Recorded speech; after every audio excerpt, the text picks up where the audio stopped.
y'all. Y'all. Okay. Show of hands. Who did their homework? Who did their homework and saw that Emily Artful freaking video? My babies.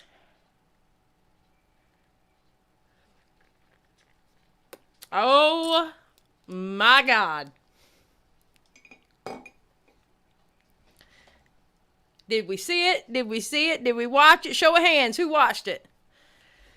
Woo! Well, I had to watch it a second time because I went to go type something and all of a sudden I had a wrench. Didn't even know I was getting it. And then the Barbie army came and yeah. So I was fighting off the Barbie army about 3/4 of the damn video, so I had to listen to it again. So I didn't get a chance to take notes and stuff, so guess what we're doing? We're reviewing the whole damn video. Just saying. Okay, because your girl was busy the first time around. That's what I like to see. Most of everybody did their homework. That's what I like to see. And I am so tired. I got hardly any sleep last night. I did get my dailies done in my game, though. Yeah, Princess. There was a Barbie army that was bombarding the chat. And there was some... I will never look at Barbie ever the same. And with that being said, shout out to my mods. I appreciate y'all now more than ever before. I appreciate my mods more now than ever before. I'm just saying. My God, I appreciate what y'all do for me. Alright, so I'm going to skip the individual hellos because we have a lot to cover. Because we're pretty much going to react to the whole video. Alright? Because I didn't get a chance to take notes. And there was a bunch of similarities and here, there, and everywhere. Like I said on Twitter, 1 + 1 + 1... 1 + 1 + 1 + 1 equals 4. If you put everything together, it made sense. But we'll get to that in a second. Alright, so rules in the chat. Everybody is welcome in the chat. You don't like somebody in the chat?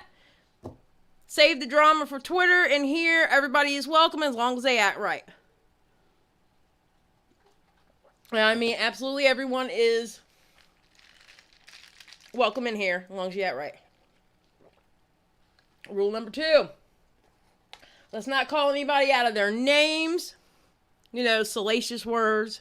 Like call somebody the B word or, you know, all the slurs you can think of. Let's not do that. We're going to be adults. Alright. Thank you. I appreciate it. Alright. So. Lord have mercy. It was a lot today, y'all. Good God. And then right after, I had to cook dinner. I had to do... Okay, so. Let's start with the 1 + 1 = 4. Alright? This is all I'm going to say about the video as far as before we get into it. If I had just watched Emily's video and I didn't know anything else, I would have thought she was crazy. But you take Emily's video, you add what you know about LolCow, and that it was Shannon on LolCow. You add her community post and what Shannon said in her community post. And on top of that, you add what she said in her I was being stalked for 8 years video that we reviewed on this channel.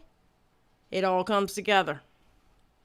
Those 4 things, it comes together. Now, there might be a little bit of murky water of like when Shannon started, etc., etc., but if you add those 4 things together, it makes a complete picture. Period. What's up, not another housewife?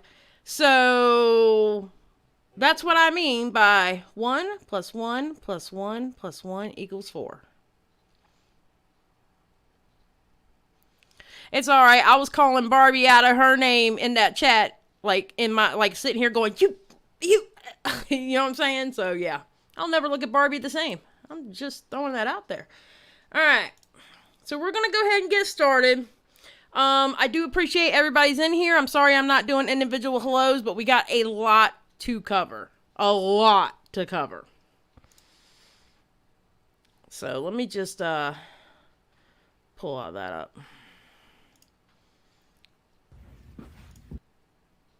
And pause. All right. Any thoughts before we start this? I was so focused I didn't even watch the chat. Good. That's the thing. They were there to distract everybody.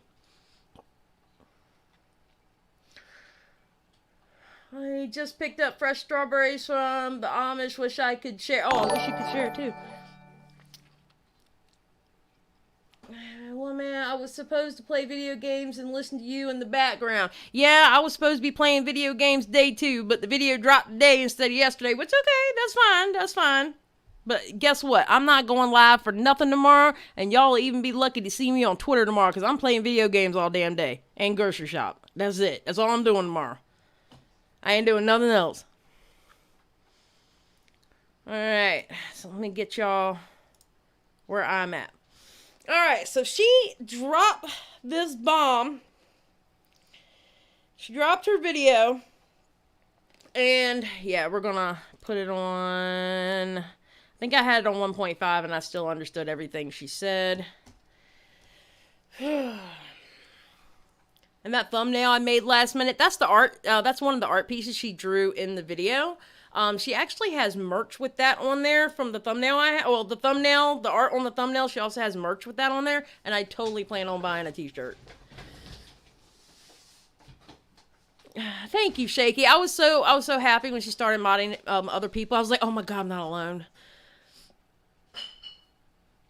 Yeah, this is crazy. Okay. Oh, whoever didn't see this video, just to give you a heads up.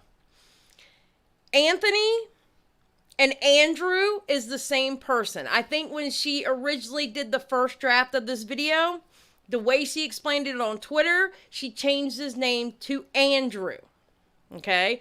But then, I guess during the second draft, she's like, screw that. I'm not going to hide his name. So she started using his real name. So Anthony and Andrew is the same person. Anthony, his real name is Anthony. He is Emily Artful's ex-boyfriend, a.k.a. CreepShow's husband. So, just to give y'all that little bit of, And mods, just let me know if I need to move the delay up more. Hold on, y'all. Let me put because my hair down is driving me insane. Sorry, y'all. I wasn't completely prepared for this.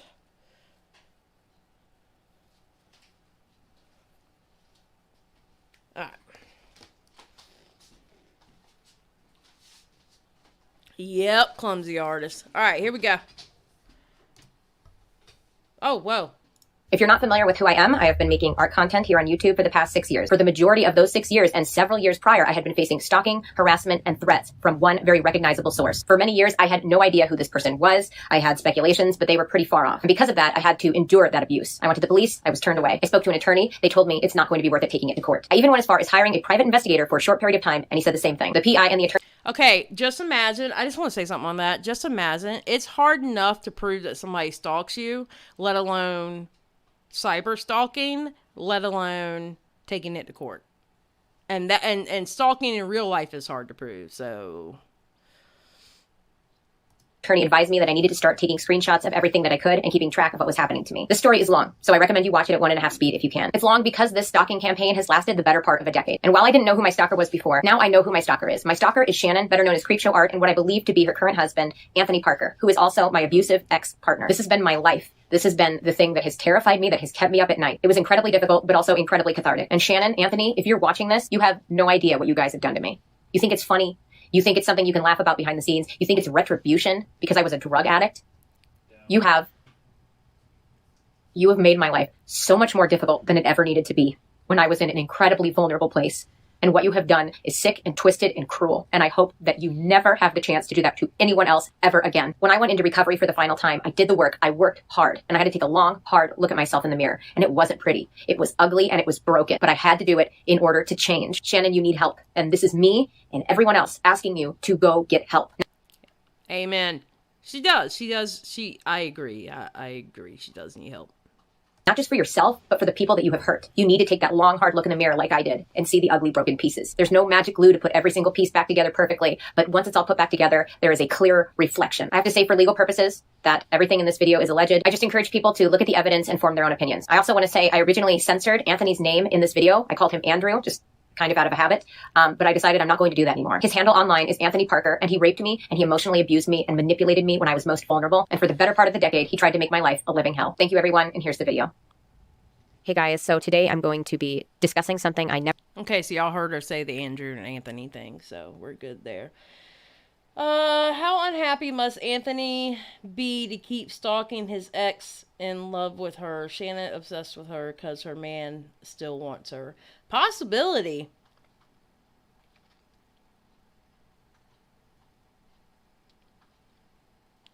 Never thought I would get a chance to discuss publicly.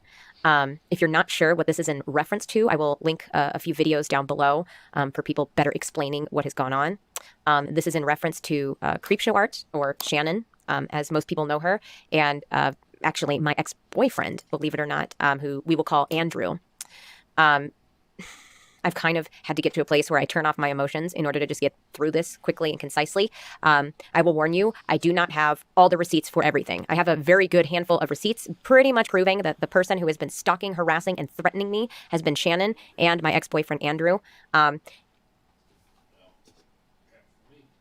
Now, people are saying she has a husband. I guess I do not know if she went on to marry Andrew. I did not keep up with them just because they had traumatized me so much that by the time I figured out the person who had been stalking me for the better part of a decade was Shannon, I just blocked everything. I didn't want to see her. I didn't want to hear her. I didn't even want to know she existed.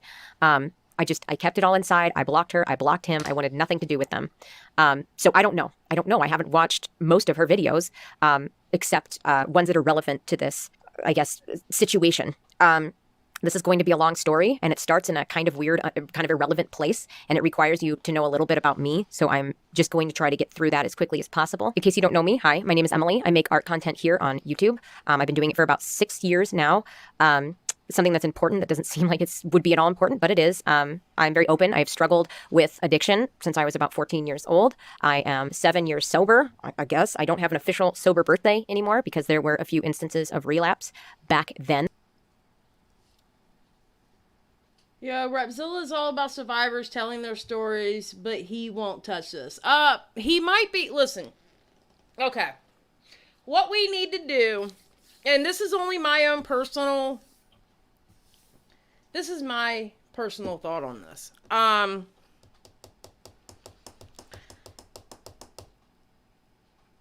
think a lot of them are holding back because they were friends with CreepShow. And I'm seeing on Twitter, they have behind the scenes been comparing like text messages, etc., etc. And I think they're finding a lot of inconsistencies. And I think what's happening with most of CreepShow's friends is they're mourning a friendship. Honestly, I think they're mourning a friendship.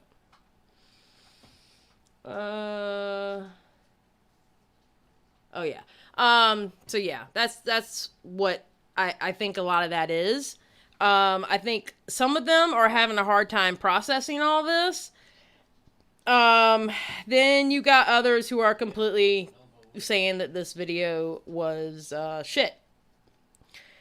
But I still stand firm on you add everything together and it makes sense. Because some of her story sounds like it came out of CreepShow's commentary, the community tab. Some of her story sounds like it came from CreepShow's video, I Had a Stalker. We already know that it was Shannon on lolcow for 2.5 years. We already know because of what we watched last night by her saying that her IP was spoofed. IP, one, not many. Yeah, her IP was spoofed, that she lied. She'd have been better off saying it was her husband doing it or something. So I just, yeah. So I just kind of go with 6 years sober, somewhere in there. I also struggled with an eating disorder and some pretty serious mental health issues. I feel like I have a pretty good hold on those things right now, especially my addiction. It feels so far away from me. I feel like I've come very far, and I've done a lot of work on myself. That is the number one thing I advocate on my channel is reflect. And learn to acknowledge and own up to your mistakes. There have been several times on this channel that my own viewers have had to call me out and say, hey, this is shitty. And I've had to really take a good hard look at myself and kind of move forward and do better and work things out in therapy. And, I think that's really important. And that's kind of what my whole YouTube channel is built around. Do art, do what you love, fuck the rest, but also, have the ability to change and grow and be introspective. So I'm going to try to start from the beginning. The beginning timeline is a little bit hazy just because, drugs. So I was somewhere between 18 and 20, I want to say. I was a gig musician making shit all doing that because I still lived at home and I was a student. I took a gig performing at Nickel City Arcade in San Jose because they used to allow the shittiest of bands to perform in their literal birthday room. All right, it's public info that Shannon is from San Jose, California, so I'm not going to censor this information. San Jose was not far from my hometown, and this is how I met Anthony. And Andrew was there with some friends. We ended up hitting it off, and we entered into a very toxic, codependent relationship. I was on a lot of psych meds, and I was also abusing certain prescription medications, specifically sleeping medications. There were several points in the relationship where I had like a full-on mental breakdown from all the cocktail of drugs going on in my system, and I basically expressed that I am deeply unhappy. I don't know if this relationship is a good thing or a bad thing. I'm very vulnerable, and every time that would happen, we would cry, we would hug, and we would go right back to that codependent relationship. It was a short-lived relationship, but it was very memorable because of how often I was afraid of Andrew and deeply concerned about what he might do, not just to me, but to other people. He would often punch holes in the drywall of his home, and him and his friend Brandon would go into great detail about donning black trench coats like the Columbine killers, going into their old high school and shooting it up. They were very much of the belief that they were the intellectuals in their high school, and like all the footballers and the cheerleaders hated them, so F those people. They were very of that belief and kind of that, unfortunately, that stereotype. I think they acted with an air of superiority, but at the same time, they were incredibly self-deprecating, often calling themselves the FAGS slur. It was a very confusing dynamic, a very confusing relationship that the two of them had. It was definitely concerning. I also came to find out years later that Andrew was regularly flirting and essentially cheating on me, exchanging photographs with other women. All right, let me add something here. When you're in an abusive relationship, and I can tell you this from experience. I was in one for 6 years. 6+ years. Well, a little over 6 years. I did things in that relationship just to survive that I would never do now. Just to survive. I have to admit, hearing how he was, I'm a little triggered. I'm not full-blown, like, bad, because he definitely took it further than what my ex did. But I just want y'all to keep in mind, when you're in an abusive relationship, you do things that you normally wouldn't do. And that's including going back to the person once you've gotten away from them. Okay, so I want y'all to keep that in mind. Why didn't you leave him earlier, this, that, and the other, that shit don't work in reality.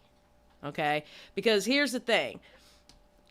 Even when you leave them and they don't physically have you trapped, they have you trapped here.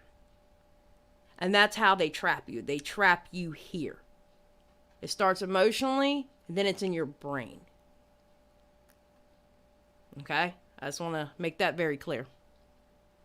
Which is really funny because the reason we broke up is because I commented on my very openly gay friends, I think Facebook picture like, ooh, you look hot today, double winky face. And that caused Andrew, I guess, to go into a rage. And so he had his best friend Brandon call me a slut and threaten to curb stomp me, to hurt me. And just repeating, I hope you're happy. I hope you're happy. You can never live with yourself again. You are so filthy. And just berated me, just completely and utterly berated and shamed me and made me feel like a piece of shit. I cried. I was upset. I couldn't get a hold of Andrew after that.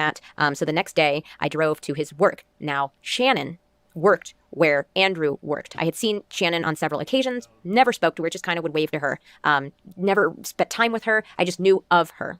I drove to Andrew's work to see if I could speak to him after his shift. He did not come into work that day. I went home. I cried about it. I believe I sent him one last, like, what the fuck message. And then time went on. Everybody moved on. It was fine. Didn't reach out again. Andrew actually reached back out to me down the road, basically saying, hey, sorry for how things ended. We should be friends now. Then, of course, as all codependent relationships do, we entered into this kind of weird middle ground flirtationship. That became unhealthy, so I decided to kind of end it, kind of step back away from that. Then he expressed interest in having a professional relationship, having me sing on one of his tracks.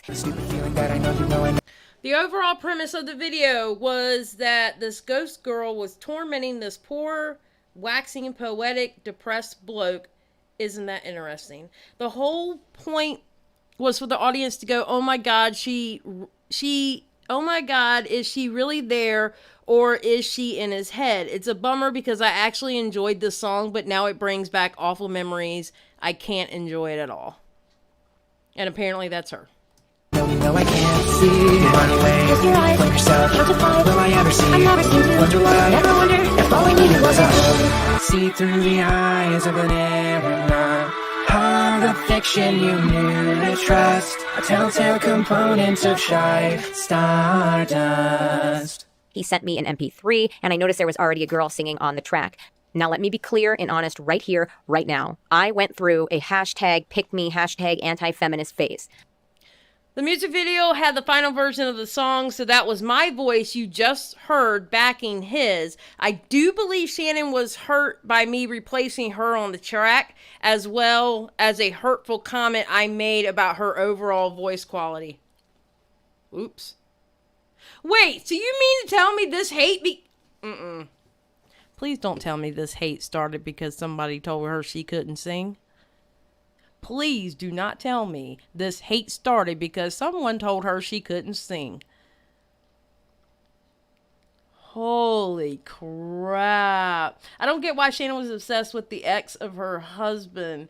Clearly Emily had... Yeah, I mean, clearly she did. I mean, she got 2 kids. She's living her life. Ooh, wow. All right. I 100% did. And I was about to say, I don't know why that happened. I do know why that happened. I was not only in a very vulnerable place, I was using drugs. My brain was all sorts of just not functioning on a proper level. But besides Andrew, I had another domineering, powerful, abusive man in my life that was taking advantage of me in ways that I do not feel comfortable talking about publicly. So I had no control. I had no bodily autonomy. I had no control. That's just...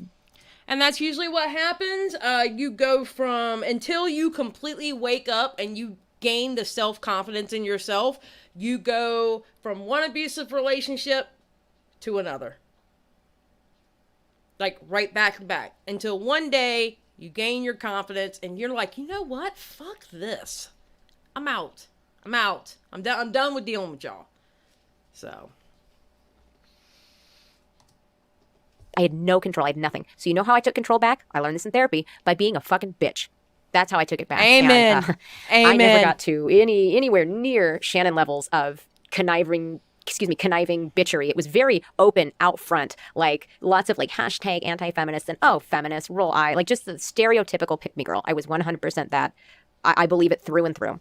Now, most of my ire was aimed towards celebrities. Like I wanted to get people riled up, like about their favorite celebrities. So I would shit on celebrities and say really fucked up things. Like I'd slut shame them. I was super fat phobic. I was not a good person. That's not a different person, by the way. I don't like when people say, well, I'm not that person. I was that person. That person evolved, that person reflected, and that person had to change, especially when I got sober. I really, really feel like my eyes started to open up as my brain repaired itself. He sent me the track. I hear the girl's voice. The girl's voice is Shannon's. And I say, man, that girl's voice is weak. It doesn't sound good on the track. My voice would sound so much better. Super catty, super bitchy, and super insecure, immature. There's a million words I could use for what I said about it.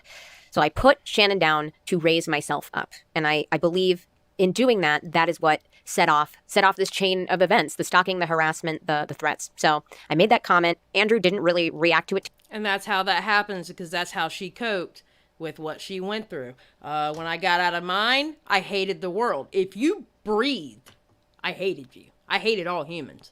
Hated them. Took me years to get out of that. So, no, I get it. I get it.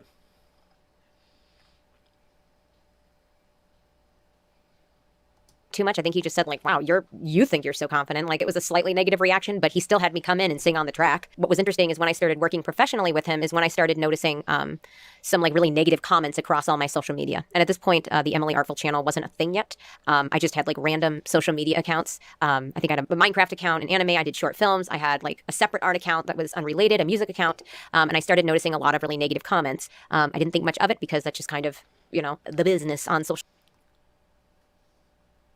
media is you get negative comments. I figured it was normal. I was just seeing an increased volume in them. Something else I noticed kind of retroactively was that I was receiving a lot of Facebook friend requests from people that I didn't know, but I would have like a handful of mutual friends with. So I would, of course, accept these requests. And these were coming from Andrew and I believe Shannon.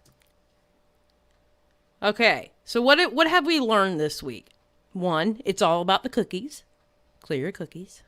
And 2, for God's sakes, lock down your Facebooks. Please, lock down your Facebooks where only your friends and family can lock them down. Lock them down.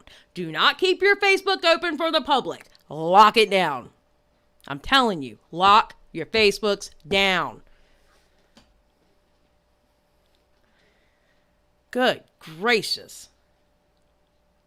Because this is Shannon for Shannon. Andrew is, you know, Andrew could be anyone. I have to say allegedly for Shannon to protect myself legally, because even though there is, I feel like, a lot of proof pointing in that direction, obviously nobody could say at any point, you know, when did Shannon potentially partake in any of this? You know, who knows? So I want to make sure I put that little disclaimer in right here. Who knows?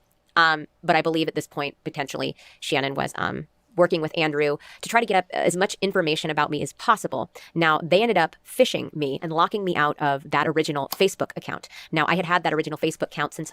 I don't feel comfortable sharing that old account, but here's at least some proof. Check the bumper of mutual friends to my current personal account. All right, it's 28 mutual friends. I was a minor since Facebook came out. And hidden in the messages of that account were some compromising photographs. Now, most of them were of me as an adult, but unfortunately, there were a few of me as a minor. And I tried to express that to my stalker several times, but they just disregarded it and said that I was a liar, which was infuriating and deeply upsetting and traumatizing. And what did they do with these photographs? Well, they went ahead and put them into a photo bucket account, as well as some other photographs from a website that I was on. So bad enough that her adult pictures were out there, but there were some compromising photos of her underage as well. And they put it in a photo bucket account. At this point, I was doing some webcamming, not exactly something that I was doing of my own free will. A lot of that wasn't, but that's not Andrew and Shannon's fault. But they compiled a bunch of photographs, inappropriate photographs of me in this photo bucket account, and just taunted me with them, locked me out of my account. And then they emailed me with the email that they had managed to switch out my email for on the Facebook account. And the email, if I remember correctly, was, why do I have to do this 22 at Gmail, or 44? It was a double number. And the email that they sent me was pretty much of that tone. Why do I have to do this? I don't know, but I have to do this. Sorry. And then they blocked my email so I could not respond. And at the time, it was like impossible to get your Facebook account back. It was impossible because the like very stereotypical hackings had not. All right, by stereotypical, I mean when some bot hacks into your Facebook account and messages all your friends, asking them to click the link for a free offer. This was not commonplace at the time, so when you lost access to your account via legitimate channels, having the password and being able to log in, and someone changes the recovery email and phone number, it was near impossible to regain access. Not happened yet. I have since still tried to recover that Facebook account, but I have had no luck. They went in and changed the phone number, the recovery phone number, the email. They changed everything. So I eventually actually became scared of trying to gain access to that account because I was afraid that I would irritate my stalker and they would, you know, dangle those photographs, some of which in which I was a minor, over my head. Again, I'm going to repeat, I have no idea if at this point Shannon was involved or not, but it was incredibly traumatic and upsetting. Again, I'm just trying to keep my brain devoid of emotion. That is pretty much how I've had to deal with this situation, these events, the entire time that they've been happening. And this is going on over the course of several years. Something else that happened is a lot. Most of these little comments were made on a sock puppet YouTube accounts before I started actively trying to record everything. I know they're peppered throughout the older videos, but for the interest of time and getting the most important receipts out, I decided to just rattle through the first part quickly. A lot of body shaming. Andrew knew that I had struggled and continue to struggle to this day, even with an eating disorder. And I think he wanted to get a rise out of me, and he wanted to have me relapse, essentially. So a lot of body shaming. I have been overweight and I have been severely underweight. I have been on both sides of the spectrum. I said lewd. It's all right, Tina. Yeah, I said lewd. So I know the pain coming from both angles. And so there was lots of body shaming, shaming my face. People are commenting that I guess Shannon had made a lot of transphobic I don't know comments. why. Let me just say right now, the number one insult. This is how I know it's her across the board, because, you know, everybody has haters, but I know it's her when I'm called pre-op or TRANNY slur, or when did you get your operation, and do you still have, you know, boy parts down there? Just lots of incredibly transphobic insults. At this point in my life, I was not doing well. I was not in a good way. I was deep into a drug addiction that I was just floundering. My eating disorder was all over the place, and I was still in a very, very toxic, not romantic relationship, but a business relationship with someone where I had no bodily autonomy. So just I was in a very, very horrible, bad way. And I didn't really have control of much. I tried to get a regular job, and Andrew and potentially Shannon found out about this regular job and decided to email my job and send them a compromising video of myself. They posed as a client, said, I'm a regular client. You've lost my business because look at your, you know, disgusting human being of a receptionist.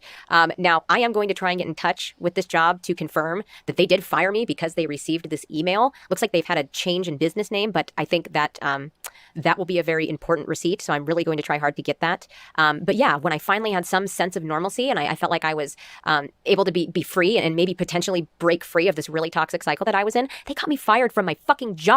And I actually ended up homeless for a period of time.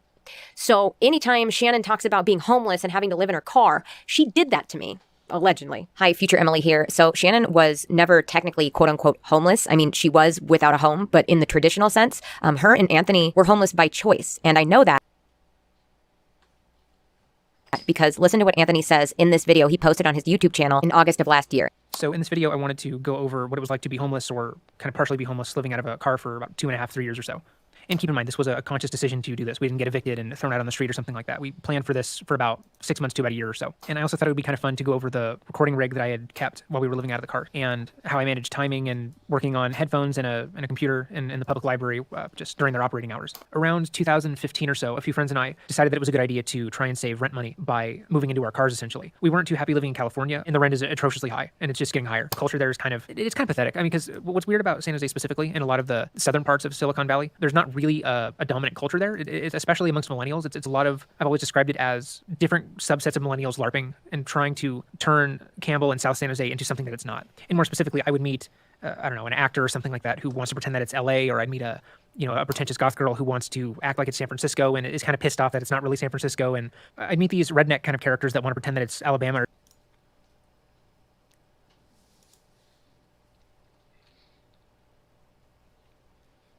All right.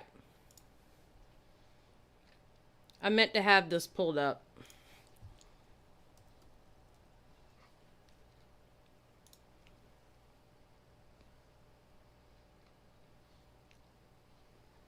I'm gonna show y'all something.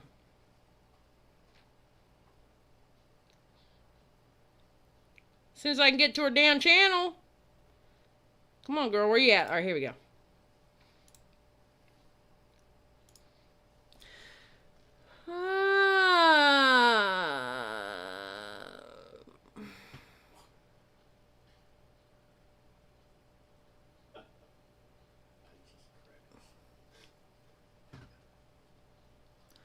Because she talks about fake Facebook accounts. It's from a realized situation. Obviously, I was wrong. Okay, here we go. Obviously, okay. She made fake Facebook accounts to tell people about what a terrible person I was, and she just, whatever. She spent years fucking with me nonstop to the point where I just wanted to end it. Had a sneaking suspicion she had been going back to this earlier this year when I started receiving more and more images of self-harm, abuse, or whatever. So she speaks about the fake Facebook. Just going back to Happy Access again. She's been posting on certain sites, posting about me, spoofing my IP, doxing my family members, writing things about myself and my friends, sending me death threats from other accounts. It's like she was telling Emily's story. Amazing, isn't it? It's absolutely amazing.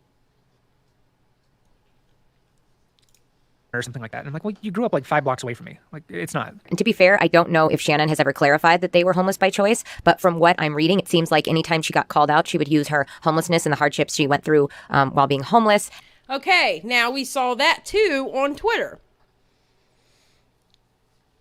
How many times if a heat got on her about something, she would throw out her mental health and being homeless on Twitter?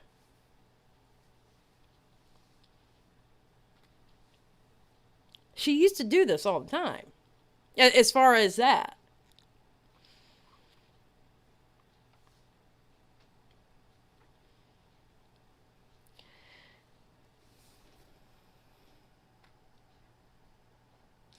Shannon said they were homeless because of all the money they made from their jobs went to paying off their debts. That's a possibility. Dion, I saw her bring up being homeless so many times. Exactamundo. As kind of like an excuse for her behavior. So I don't know if she ever clarified that it was by choice. Basically, hashtag van life. Anytime I had control of my life in any way, they would try desperately to take it away from me. I have tried to turn my emotions off this whole time, but I can't hear. They wanted me destroyed. Any good thing that I could have, they wanted it destroyed. And anytime I saw that light, they would snuff out that light so fucking fast. And that is not even the worst of it. I'm going to compose myself and come back. So after this happened, I went into a really dark downward spiral. There was a lot that was very difficult for me that I had to overcome pretty much completely on my own. But then once I did overcome it, I ended up meeting someone, moving in with them and getting a different job. And again, you know, Andrew and potentially maybe Shannon did everything they could to try to find out where I was working. For some reason, they knew it was at a restaurant, a specific type of restaurant. So they literally like copied exactly one of my friend's Facebook accounts, took the about information, all of their pictures. Remember, community posts, fake Facebook accounts. And made this other Facebook account and acted like, ooh, my Facebook got deleted, Emily. Like, can you add me again? And my dumbass was like, okay. And so, oh my God, I want to scream at myself. But I accepted the friend request. And then, of course, they post, hey, does anybody know of any really cool, this specific type of cuisine restaurants in this specific location? And at that point, I'm like, you are not my friend. And so I blocked them. I knew right away that they were trying to find out where I work. They wanted to try to bait me to be like, yeah, I work here, so that they could call and get me fired from another job. But I was like, no, F you. Block them, let my other friend know, hey, you're being impersonated. And so I believe that account got taken down very quickly because he reported that account as when I did makeup as a side gig, they also lost me a big client because they left a negative review saying that all my brushes were dirty and I was unhygienic. At this point, I felt like there was nowhere I could hide, so I stopped doing makeup and found a job out of town, and I largely stopped posting online.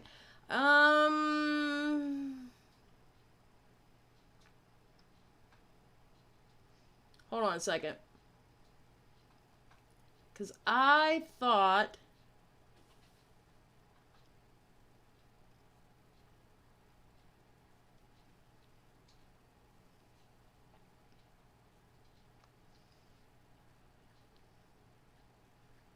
Yeah, it's happening.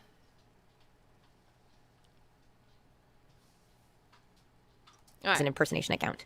At this point, I was starting to do better. I was starting to experience sobriety. I was on a program. Things were looking up, and I started the Emily Artful channel. And I decided, going forward, I had done a lot of therapy and healing. I was not so much of a hashtag pick me anymore. I was learning a lot about myself. She wasn't a hashtag pick me anymore. And my flaws and what I needed to do better. And I put a lot of that love and energy and time into the Emily Artful channel. I still put my heart and that same kind of love into the Emily Artful channel. I know it's been inconsistent lately. I've been dealing with so much after my last baby was born, just so much. And this channel, I know some people, it's like it's a business, and I do see it as a business, but at the core, this channel saved me. This channel kept me back on track. You guys, this little community that we've built, I really feel like this channel saved me. It continues to save me. Sorry for this happy moment. This is difficult. So that's when I noticed the comments started appearing again. And at that point, I was fully aware that I had a stalker, that someone was harassing me. And at that point, it was terrifying because I had no idea who it was. All right, where are we at? All right. Because there had been a handful of toxic people in my life. When you do drugs and your mind is not functioning in the way that it needs to be, and also when your brain is in recovery as well, unfortunately, you... Now, if you think about it, think about how easy of a target she was because she was on drugs. Think of how easy of a target she was. She just got out of the abusive relationship, so he knows how she works. All right? He, as her abuser, knows how she works. He knows how she thinks. He knows what makes her tick. So he knows what to do to make her life hell. Tend to gravitate towards those codependent relationships, and I was certainly one of those people. I started my series Sketchbook Storytime because I noticed there was kind of like a gap in the market. There were Storytime channels, and there were art channels, and obviously there were millions of gaming channels at the time, but I'd not seen thus far anyone marry art and story times. Do I think I'm like the absolute 100% first person who's ever done this ever? No, but I did try pretty hard to find other people doing sketchbook story times, but I couldn't find that. So FYI, what videos has CreepShow been deleting?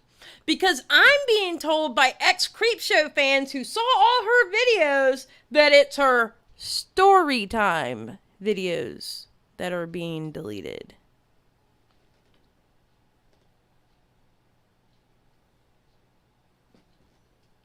Anyone?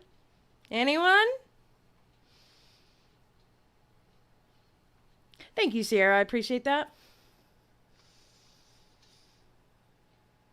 I'm just saying.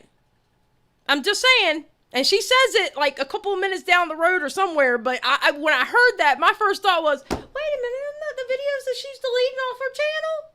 Because remember, she deleted the 2 million, and on the either the 9th and the 10th, or the 10th and the 11th. No, yesterday was the 11th, so it was the 9th and the 10th. She deleted another 1 million views. And people are saying to me, and I've had multiple people tell me, I don't know what videos were on. I wasn't that big of a fan that I could tell you what videos were on there. But from what I'm hearing, it's the story time videos.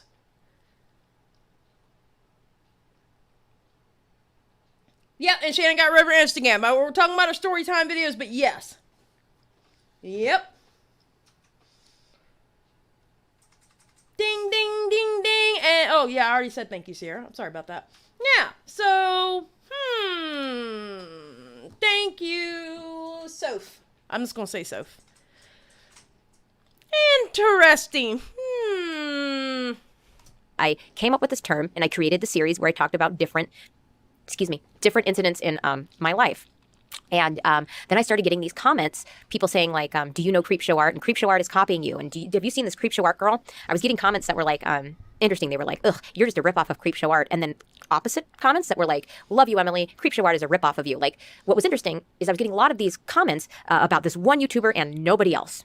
Even though I've done like challenges and trends, and I didn't feel, I feel like art YouTubers, we all kind of like borrow ideas from each other. So it's like I was never compared to anyone else but CreepShow Art. Oh, Dion, she is absolutely on the run.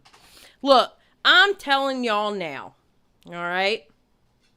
I don't care what certain members of because I was in somebody else's live earlier, and people were in there going, but we got to get the Goon Squad to believe her. No, we don't. No, we don't. You saw what they did. Hate to say it, but you saw what they did with John Swan. All right? He came back. Now we're running with the narrative. What Dream did was worse than John Swan. John Swan almost had a 15-year-old express how he wanted to off himself, and then John Swan called him suicide baiting. But what Dream did was worse. Okay? They're already spinning that narrative. I don't care what certain members of the Goon Squad say about this. All I know is 1 + 1 + 1 + 1 = 4. And if you put all this information that we've been getting for the past week all together, it does not look good for CreepShow. At all. Spin what narrative you want to spin. I give 2 fucks. 1 + 1 + 1 + 1 = 4. Period. Point blank period. Sorry.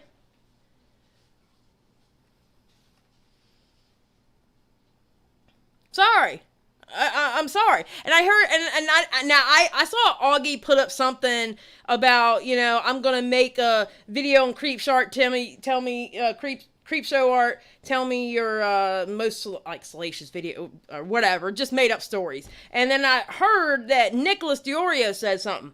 Who cares? They're only 2 people. Now, granted, do they have a big audience? Yes.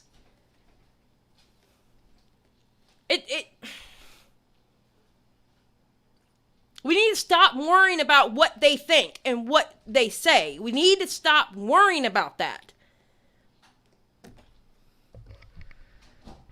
Seriously. Officially, it was Tamimi, CreepShow, John Swan, Augie, Bo Blacks,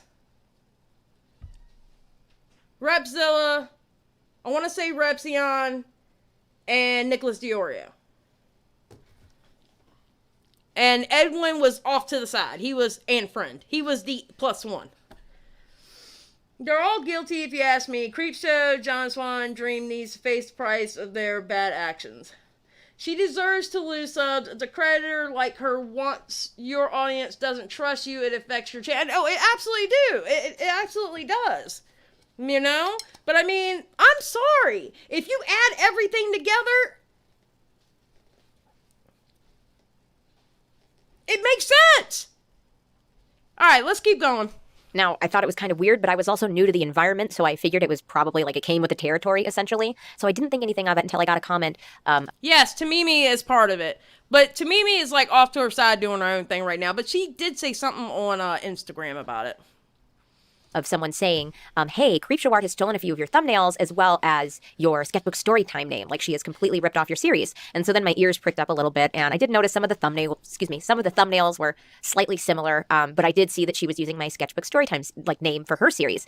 And I was like, eh. But I watched a couple of her videos and honestly, like I liked the videos. I thought she was personable and enjoyable. Now at that point I had been doing YouTube maybe for two or 3 years, I want to say. So I had been around for quite some time before her. Before her, but I wasn't like this much larger channel. I was still quite a small channel. So when I approached her and I sent her a private message, I was perfectly polite. I didn't want to feel like I was like coming in here and trying to intimidate her to get her to change her series name. Hi Shannon, my name is Emily and I have a channel on YouTube called Emily Artful. It's been brought to my attention that you have a series with the exact same name as a series I created 3 years ago called Sketchbook Storytime. I'm going to guess this was most likely 100% by accident or by coincidence, but I put my heart and soul into my series and I'd really, really appreciate if you were able to change the name of your Storytime videos. You are completely within your right not to, as it's your channel and you can do with it as you please, but from one artist to another, I hope you'll understand how it can hurt my business. I love your art and it's obvious you're very talented. Thank you, Sierra. You have a good night, dear. Now, I'm going to be honest with you. I think in this DM, I think Emily is actually being really nice about it. I don't think she's being rude. You've got an incredibly unique style. I've never seen anything like it. I hope you understand my request, and I hope you don't think I'm angry. Things like this happen all the time. I figure it's just a coincidence. Thank you, Emily. And Shannon responded, sorry, man, I watched... Lehman Raptor on YouTube, and she has a series titled the same name, and she gave me a go-ahead. I'll just label them as story time since that's all it is, but I appreciate you letting me know your concern. Looking into it, there are quite a few accounts using the same name for similar series, kind of like Get Ready For Me for beauty YouTubers almost. I think at the very least you might have started a trend, which is commendable. Sorry I made you uncomfortable in any way, my dude. By the way, I tried to find, at that time, other people calling their things sketchbook story time, and I actually couldn't find that. And maybe I just wasn't looking hard enough, or maybe Lehman Raptor, who she mentioned. It's supposed to be... Oh, I can't say that word. I didn't learn this until very recently, so I never reached out to ask Lemon Raptor to change her series. But the time I figured out her real username, I didn't care if people used Sketchbook Storytime in their title because I had matured and realized I couldn't and didn't want to pull a Fine Brothers, thank goodness, a Fine Bros, and try to own a phrase that was so general. And here's my statement about people not making videos about this. I'm not worried about people not making videos about this. I with the whole Jen Loves reviews, I had a fit about it, and then it just hit me after I was done with that live. I was talking to a friend. I can't control what other people do. Okay? I can't control what other people do. The only thing I can do is do what I do. And I'll just concentrate on watching and throwing support to people who are doing their thing. I mean, it's not like we can force people to make a video on something. You know? We just gotta keep doing what we're doing, that's all. Because if I worry about everybody who doesn't make a video on certain subjects, I am going to be here all night pissed off at different things. And I need not to do that. And I came to that realization after my last Jen Loves reviews video. I can't worry about what other people aren't doing. The only thing I can worry about is what I'm doing. So, you know. And like had changed the name. I don't know if she got wind of it or I don't even know, but I couldn't find anyone else calling their like story times, sketchbook story times. And now there's tons of people calling them sketchbook story times because as I say here in a minute on the receipt, it's a pretty generic name. Like now I would never in a million years, but at the time I was still kind of green. I was getting to know the layout of the land. And again, it's like a generic name. So whatever. I'm totally actually, if anything, supportive now of people using sketchbook storytime because that is what it is. But regardless, I was very polite and friendly, so I wasn't bullying anyone. I wasn't trying to be intimidating. And she responded in kind. And then I said, thank you so much. And no, didn't make me uncomfortable one bit. I was pretty sure it was just a coincidence. I'm so glad I'm so glad I was able to start a trend within the community. I just want to protect certain properties that I've started. The act of storytelling itself is wonderful, and I hope more and more people keep sharing. Maybe I shouldn't have picked such a generic name. And again, I repeat, now I totally get, like, please, everyone use sketchbook storytime. Do not feel the need to ask me. But I was very green at the time, you know, fresh off of those DeviantArt presses. Like, that's what I remembered is protect your OCs, protect your properties, you know, to protect your intellectual properties. I'd already had something stolen of mine at one point. So after that was settled, I received a DM with a screenshot. And I get that, Ursula. I don't like it when too many people's videos on a subject, especially when they don't know about the subject. That's why a lot of my lives I'm learning about it with you. You know, with my viewers, we're learning about it together. You know, because I want to know more about what's going on. What's up, Adele? All right. Actually, I misspoke. The person had sent me this screenshot in March of that year, 4 months before I reached out to Shannon. I just didn't see it until July 1st of that year. So this just proves that I reached out to Shannon because a different comment DM source had notified me about her. She was so desperate to get me to notice her. Of my YouTube homepage, including my icon. And in my icon, there's me, Emily, with long black hair, and I was wearing a winter scarf around my neck. But since it was also black, everything kind of blended together. And this sock puppet account said, your new icon looks like you're wearing a hijab, just so you know. I know you're not Muslim, so I wanted to make sure no one got offended. And I was like, yeah, you know, it might be wise for me to change that. Then later on, the sock puppet account messages me again and says, I just found another channel that is copying you. Have you heard of CreepShow art? And I say, yeah, people have been messaging me a lot lately and saying... That's fine, Shaky. Okay. It would have been so frustrating knowing the truth behind the scenes, but CreepShow art is loved and acting like a different person in public. Damn gross. I feel for Emily that must have been hard. She is copying me. I just think she's got a very similar personality type to me. We had a discussion about her calling her new series Sketchbook Storytime, and she very kindly said she'd change it. Otherwise, I don't really have much of an issue with what she does as long as it's not a close to exact ripoff of my content. And the sock puppet account continues to kind of push and egg on. I think it's super similar, ... Have you seen any of them? Just really trying to get a reaction out of me there. And I say, I have. I agree. They are very similar. But again, I'm not worried about it. As long as he doesn't directly copy anything from me, it should be fine. And then the sock puppet says, you have a really good attitude about it. Smiley, I'm glad you aren't angry. And I know that right there, allegedly, that was Shannon allegedly being upset that I did not have a reaction or said something crappy behind her back because, you know, I'm not her. And see, after our previous conversation, when I actually talked to the quote unquote real Shannon, I had added her on Instagram as like a sign of goodwill. So me following Shannon on Instagram is a really important piece of information. I'm going to ask you to put a pin in because I accidentally skipped over something. So let's rewind a year. At that point, I was completely unaware of like what Andrew was doing, who he was dating, let alone that he was dating Shannon. And one of my videos had all of a sudden gotten like this huge influx of views, like 200,000 or something. And again, I was still a relatively small channel. I was green. I was so excited. So I posted, my video just went a little viral or my video went viral. I think it's the first thing that I posted. And then when I thought about it, I'm like, no, it's more like mini viral. So I came in and made like a second tweet saying it went mini viral. And all of a sudden, out of the blue, Andrew started following me and then responded to me and one of my viewers congratulating me. And he said, buying 100,000 views for a few $100s isn't viral, just. Okay, why is that one of the first things trolls will say? The first thing they will say is you're buying views. That's actually her ex-boyfriend right there. Just FYI. And then I'm not sure, I blocked Andrew somewhere. And so he was able to make another tweet at me, replying just to me this time. He says, also, why do you keep blocking me? Hey everyone, she's a blocker and a meanie. Hashtag Black Lives Matter. Because I guess he thought that was funny. And then all of a sudden, moments later, I get a DM on Twitter from an account literally named notviral_Emily. And in this DM, it has my Social Blade stats, basically circling and insinuating that I had paid for these views. Because I guess at this point, Andrew had no idea how the YouTube algorithm works. And sometimes a video is just heavily promoted. This just dawned on me. Wouldn't it be crazy if they spent money to buy views for my channel so they could accuse me of spending money to buy views for my channel? Let me be clear right now, by the way. I have never bought views, bought subscribers, bought any form of promotion. I've never bought an ad for myself. I don't do that. I'm adamant about that. So, but my YouTube analytics no longer reflect the growth. Could that be because they removed bot accounts in the timeline sense, or is it just a cross-platform view reporting accuracy? I do know that there was one stream that I had gained like 39 subs off of, and with the time of 5 minutes, I lost 20 of them. And I hear a lot of creators like bitch about that. Like somebody would bitch saying, I've lost 600 subs every time I upload and stuff like that. I think YouTube, it seems like to me, YouTube is constantly getting rid of the bot accounts. And that might be what it is. Yeah, Adrian, exactly. But doesn't YouTube notice fake views and subs and just remove them as they know they aren't genuine? And I think that's a lot of what it is. Or like inactive accounts and stuff like that.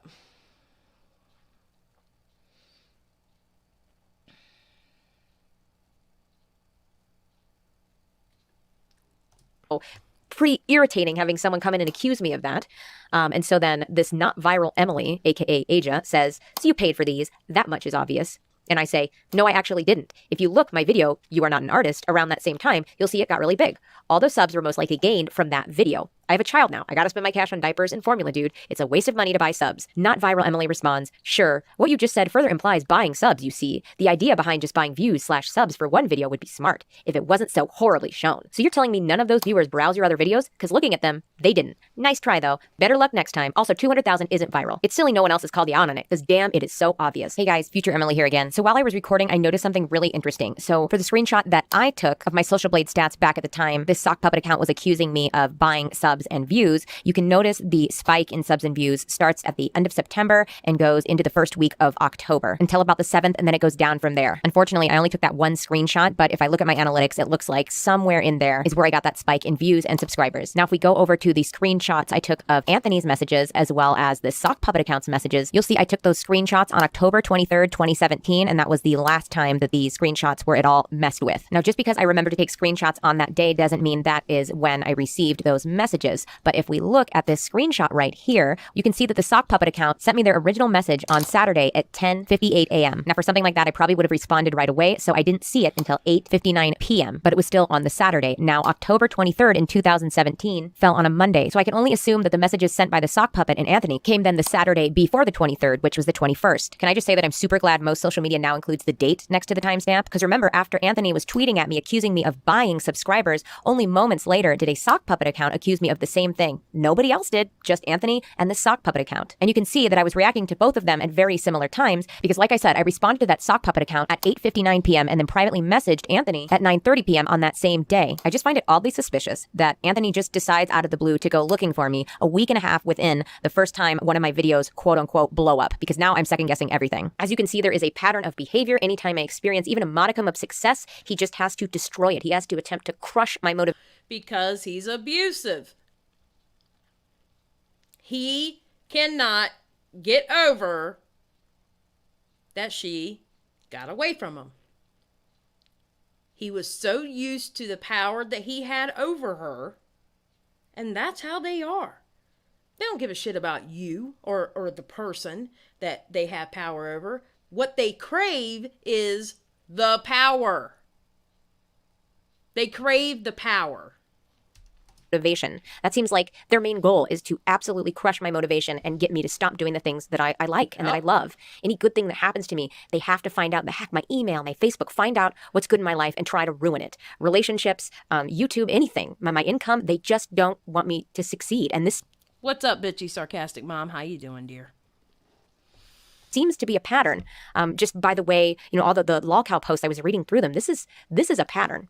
But anyway, so I decided to unblock Andrew and confront him. Now, I do not have what I said to him, but I essentially said something like, why are you harassing me? Why are you doing this to me? We loved each other once. Can we not respect that? Can we just All right, you can see the tail end of what I said here. Something about our separate ways. respect each other and go our separate ways? I just want to be left alone, essentially. Now, I will say this. I don't know why she blocked out all that right there. It probably would have been better to block out certain words or lines and stuff like that, but... And I know that sounds way too light and airy and soft, but I'm afraid of him. I was, and I am still afraid of him. He talked about, in detail, shooting up his school, who he would shoot. If I could go back and shoot up these people.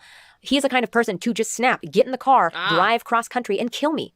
I literally have a written up statement saying if anything mysterious happens to me, this is who you should be worried about. This is who your suspect should be. That may sound totally paranoid to some of you. And trust me, I get paranoid with some of these receipts, but he was a scary guy to be with. I felt trapped in a lot of instances, especially since I No, I get it, Rat. I get it. Okay. was vulnerable. And even here, when I'm starting to get sober, I'm vulnerable. My mind is recovering. Okay? I was still in a vulnerable position, so I was still very frightened. He says back, harassing? No, I've only posted in what my accounts are, like what has my face on it. And I'm not angry. I was just curious. I figured maybe if I get more ridiculous, I'd get a response. I wanted to see where your stuff went, which is why I was bummed you blocked me. But no, I'm not angry at all. Thank you for the reason, though. Much appreciated. Okay, so that was the blocked out part okay, so yeah, she did unblock it. You are correct. If you know anything the way Shannon types, you'll be able to hear her all up in this post. I've read more of her posts since I recorded the initial audio, so it's now obvious to me that this was most likely Shannon responding. Compared to the original tweets Anthony sent, which were much more forward in nature, Shannon is the queen of deflection and manipulation, and there are so many more receipts that further prove that point. Good luck out there. If I get more ridiculous, I'd get a response. That's just pure entitlement right there, and it terrified me. It said that if I don't pay attention to this man in some way, shape, or form, give him sympathy, I don't even know what he wants, a reaction, anything, he will up the ante. And that's terrifying. Fast forward a year again, I had followed CreepShow Art on Instagram. Scrolling through Instagram one day, Come on. and I noticed a drawing that resembles Andrew, because Andrew had a very specific look to him, and I was like, oh, who drew this? What a coinkydink. CreepShow Art. I read the caption, and it says something about working with, and she tags Andrew. And my fucking heart falls out my ass. What's interesting, though, is at that point, I didn't accuse Shannon right away. I was actually, if anything, I was concerned about Shannon, and I mentioned that in later receipts. I was worried because I know how Andrew can be, and he had just put me through I don't know why this is buffering. so much. when we were, Andrew and I were kind of still in a flirtatious place. At one point, he had come over. I was at my dad's house. I had been using.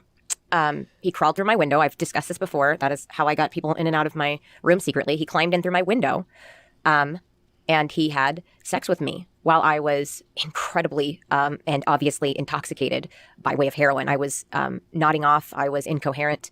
And I only, whether it be from being on drugs or it being a trauma, I only remember. Yes, trigger warning, trigger warning, trigger warning, yes. I think we all know what, yeah. We all know what that was. She was incapacitated, and he called through her window and did that.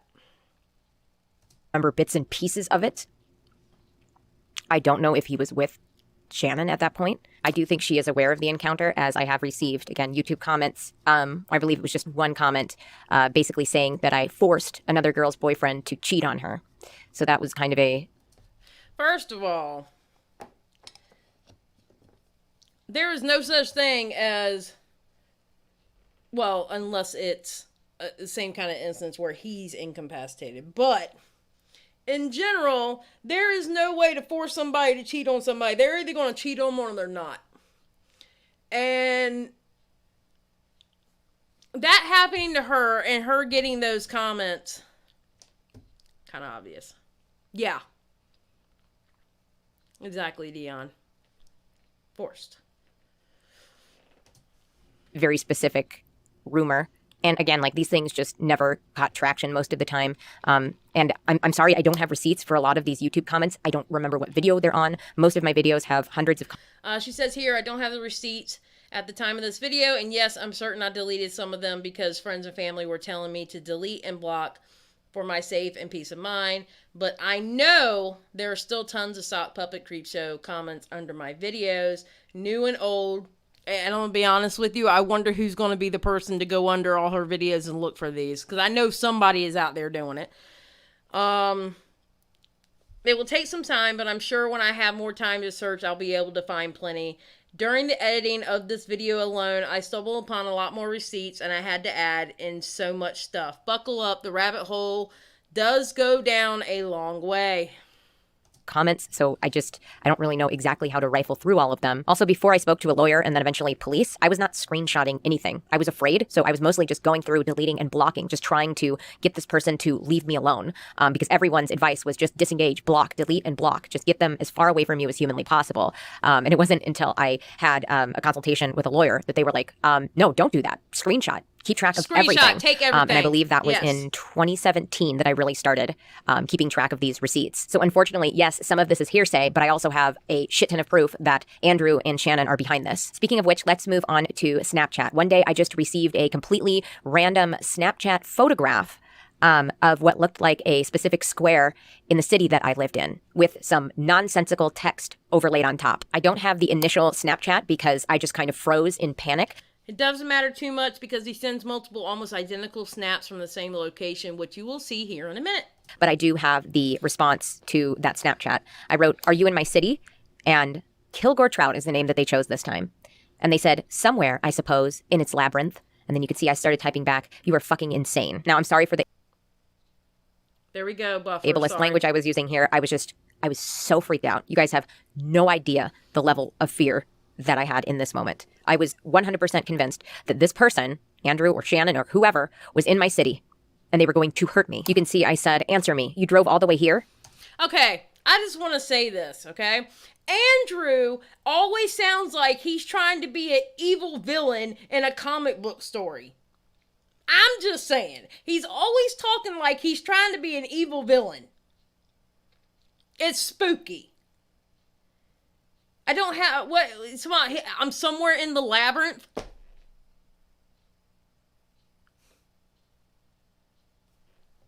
And they said, "I don't have a driver's license yes, yet. My parents drove exactly, me here." Chelsea. And here is where I believe that they're starting to set up breadcrumbs that the person who is stalking me is a minor, which I find just, I mean, this is what's disturbing. Shannon and Andrew both and specifically Shannon, really, I mean, really, the manipulation, the intense orchestration of all of this, the sock puppet accounts, this is disturbing to me because they covered their tracks as far back as, I think this was 2017. This is how deeply disturbed these individuals are. So I say, why? And then they say, I have prolonged fits of daydreaming at times. Just this really, and I know it may not seem scary to some people, but to me, this is so messed up. I 100% believe that this person was in my city looking for me so that they could kill me. Like I had mentioned before, Andrew and his friend Brandon discussed at length about going into their old high school and shooting it up. They also completely idolized Heath Ledger's Joker from The Dark Knight. They just thought he was like the most chaotic evil, the most amazing, cool villain ever. Andrew had discussed donning a mask, kidnapping the people who made fun of him in high school, and torturing them. This is what was coming to the forefront of my mind when I was receiving these Snapchats. I'm going to include some of the photograph Snapchats now. I don't know if they're in the right order because there was a lot of just nonsensical talk and they don't have their original file names. So I'm not exactly sure, but I think I have them in the right order because eventually he stopped talking to me through the Snapchat chat and just through the images. And you can see how I'm so afraid of him. I start to do that tend and befriend thing. I try to approach him with a softness, just trying to get to that part of him, that little piece of him that is human. And I know some people are going to use this to doubt my validity and be like, well, if you're really scared, why were you being so nice to him? Oh, but didn't CreepShow say that in her community post that she befriended Amy? Well, not befriended, but just, had a soft heart. Her and Amy would check in on each other and, didn't she say she did the same thing to Amy? So the same people who are doubting... Okay, listen. If you're doubting Emily's story, you have to doubt CreepShow's. You have to doubt not only her I was stalked for 8 years video, but you have to doubt her community tab because it's saying the same shit. The only difference between the 8-year stalker and Emily's story is, just like I said during when we watched CreepShow Stalker Story, she pushed it back a few years where it started in middle school. So if you doubt one, you better be doubting the other. Because the stories run concurrent with each other. Period. If you doubt one, you gotta doubt the other. Because CreepShow says she did the exact same thing to Amy. The exact same thing.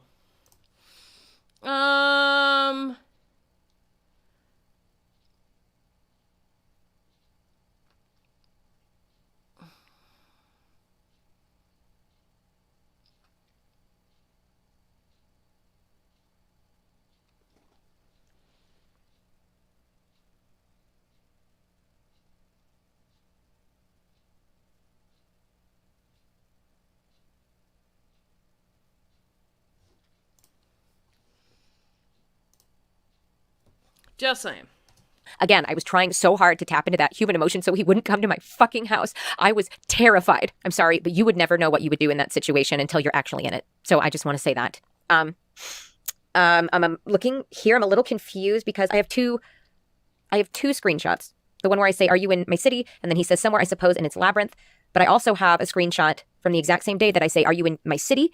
And then I say, that's no proof that you're here, assuming I'm responding to a Snapchat photograph. And then I say, it breaks my heart that you do this, that you want to hurt me. I wish you'd put that energy into your music. You have so much potential and you're wasting it all on this obsession with me. I don't know. Maybe I asked, are you in my city twice? I'm not 100% sure, but here are those two screenshots. At this point, I did know that Shannon and Andrew were in a relationship, but I was still kind of under the impression that Andrew was just doing this on his own and that Shannon had no idea. Now, the reason I didn't go and tell Shannon was because I, again, am terrified of this person. I didn't want to rock the boat. I literally just wanted them to leave me the fuck alone. Now, I don't have a screenshot of this, but I did send a message to him saying, do not come to my home. I have a security animal, which is 100% true. Osa is not only an emotional support dog, she is also a trained security dog. I also let him know that I have a gun in the home that I have access to and that I know how to use. And that if he tried to hurt me, that I would be forced to have to defend myself. And at this point, I have the gun. Like, I had the gun out and ready. I was fully prepared. for him to come to this house and to hurt me. At this point, I was not only thinking about him fantasizing about shooting up his high school, about tormenting his ex-classmates. I was not only thinking about how he was perfectly comfortable having sex with me while I was half unconscious. I was not only thinking about the emotional abuse he put me through in our relationship, how afraid he made me, but I was also thinking about the pure dedication over, at this point, what would have been 7 or 8 years of him obsessed. Oh, look at that time slot. We think in total of 8 to 10 years. Okay, so CreepShow had a stalker for 8 years. And for the last 2.5 years, Amy spoofed her one IP address and posted under lolcow. 8 plus 2 is 10. Emily, we think in total was 8 to 10 years. But at the time of these snaps were exchanged, it would have been closer to 6 or 7. Dude, this so... If you doubt one story, you better be doubting CreepShows. That's all I've got to say. If you doubt one, you better doubt both. If you doubt Emily's, you better be doubting CreepShows.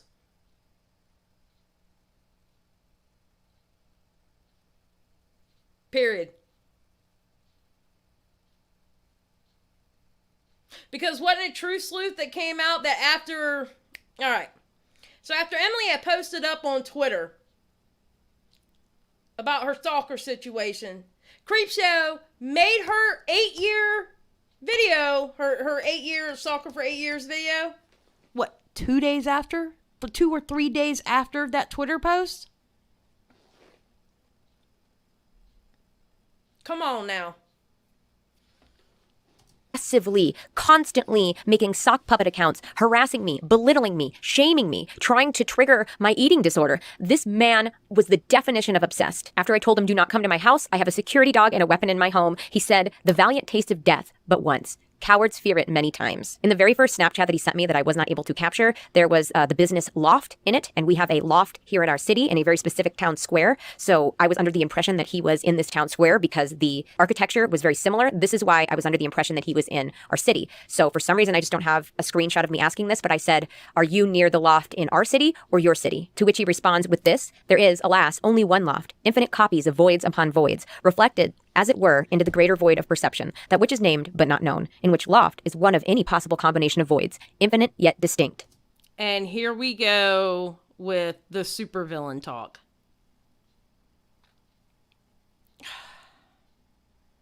I can't stand people like him. Like why, or anybody who does this. The whole supervillain vibe, save that from Marvel or DC, okay? Chill. Seriously. So at this point, my emotions were very mixed.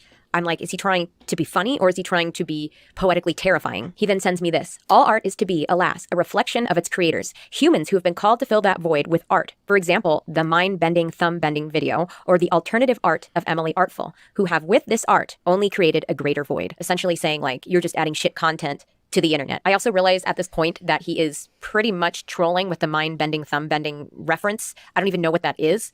So I started to relax a little bit, and that's where I try to kind of tap into his human side, because again, I am still not 100% sure what his end game is here. What I say here is cut off, but I probably said something along the lines of, I don't understand why you think I'm so evil, that because I'm such a bad person in your eyes, that everything I create is somehow devoid of feeling. And then he sends, all art reflects the greater void of human limitations. Alas, Mother's Day cards and subscriber drawings are no exception. Only the mind-bending, thumb-bending video can transcend this void through its sheer bendery and avant-gardeness. So at this point, I'm like, okay, he's just mocking my content. Hey guys, Future Emily here again. Here is a snippet from that video Anthony posted discussing what it was like recording music while he lived in his car. In the snippet, he discusses why he's not like the other boys and why he can't get along with other musicians. Now, I don't mean to sound full of myself, but I do believe that he has me at the forefront of his mind when he is talking here. I know he's expressed these views to me in the past about other people, so I don't think he is only referring to me. But if you listen to his language, there's just a lot of hatred and anger and bitterness in his voice while he discusses this in a video that was supposed to be about him recording music in a car. Also, he brings up some really specific points that are kind of referenced in these Snapchats about like the ego and the desire to get like views and money getting in the way of making real art, which I think is so funny considering who his girlfriend is. But okay, hate to break it to you, Anthony, but I continued to make content that I liked regardless of the views. I'd pick up a sponsorship here and there to, you know, live. But your girlfriend or wife or whatever she is continued to shove her fake story times down her subscribers' throats until she realized she would get lots more views if she started sucking on. Again, Which videos is it that she's deleting? The story time videos. From what I'm being told. So allegedly. For entertainment purposes only. On the drama teat and ended up turning her channel into one notch below a content farm because she features artwork that isn't even hers. Oh, you're doing it to support smaller creators, Shannon? Is that right? No, I think you're doing it to pump out content faster than the sour milk flows from your lol cow udders. But fuck me, right? Because I'm the sellout because I chose to show I'm mad she said the lol cow udders. I'm sorry. That shit was funny to me. I'm sorry. my subscribers how I make cards for all the wonderful mothers in my life on Mother's Day. Sorry, the hypocrisy just flipped a pissed off switch in me. Here's the clip. And at a certain point, I'm pretty relieved we decided to live out of our cars in a place like America where there's clean water available pretty much at all times. And, basic commodities like, cars and functioning streets and things like that, like things that are just so ubiquitous you don't even notice at this point. It actually made it manageable. And again, it wasn't easy to get out of it by any stretch of the imagination, but, basic things like that seem to make it a bit more doable. And I think what's crazy to me at this point is the amount of musicians I've known who are way more technically proficient and more gifted than I was or will ever be, and they gave up. And whether it be from just they couldn't manage criticism or quote unquote making it didn't come fast enough. And it's like, man, all the incredible musical ideas that could have been executed if they just kept doing it and they could have just kept going. And I'm obviously not saying that I'm some sort of success story or something like that, but because at a certain point I'm basically a nerd with a shitty mouth that makes a bunch of noise. So I do think I'm at least competent though. And I figure, again, if I can manage it, why can't other people? I think a lot of musicians get lost in metrics and data and analytics and all this kind of stuff. And it's like, to some extent that's important, but I think at another point that's the ego talking, and the ego gets in the way of a lot of things. And it's just not really conducive to, a healthy creative environment, or at least, again, trying to build resiliency or competency or anything like this. Because I think a lot of that stuff, especially when you're starting it, it's a big show. And it's like, again, not to say that it's not important and ignore all of it forever, but if some of these people just kept going, they could have built something great. And I think they could have come up with fantastic works of art and fantastic pieces of music. And at a certain point, again, whether it be the ego or, the show's not working. Oh, and Emily said in the chat, don't even look for this video because apparently his channel is gone. So.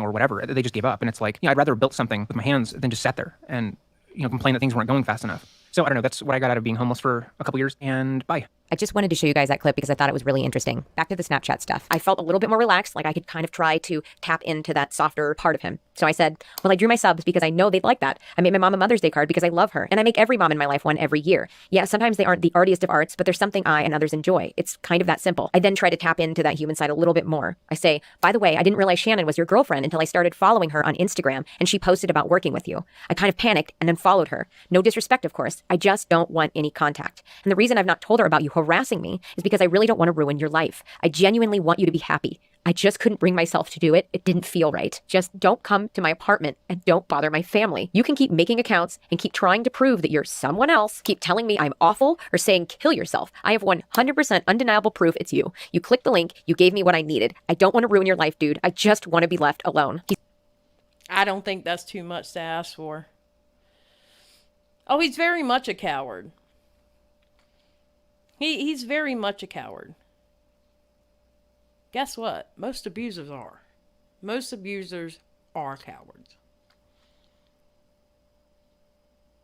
As soon as you start bucking up against them, they don't know what to do.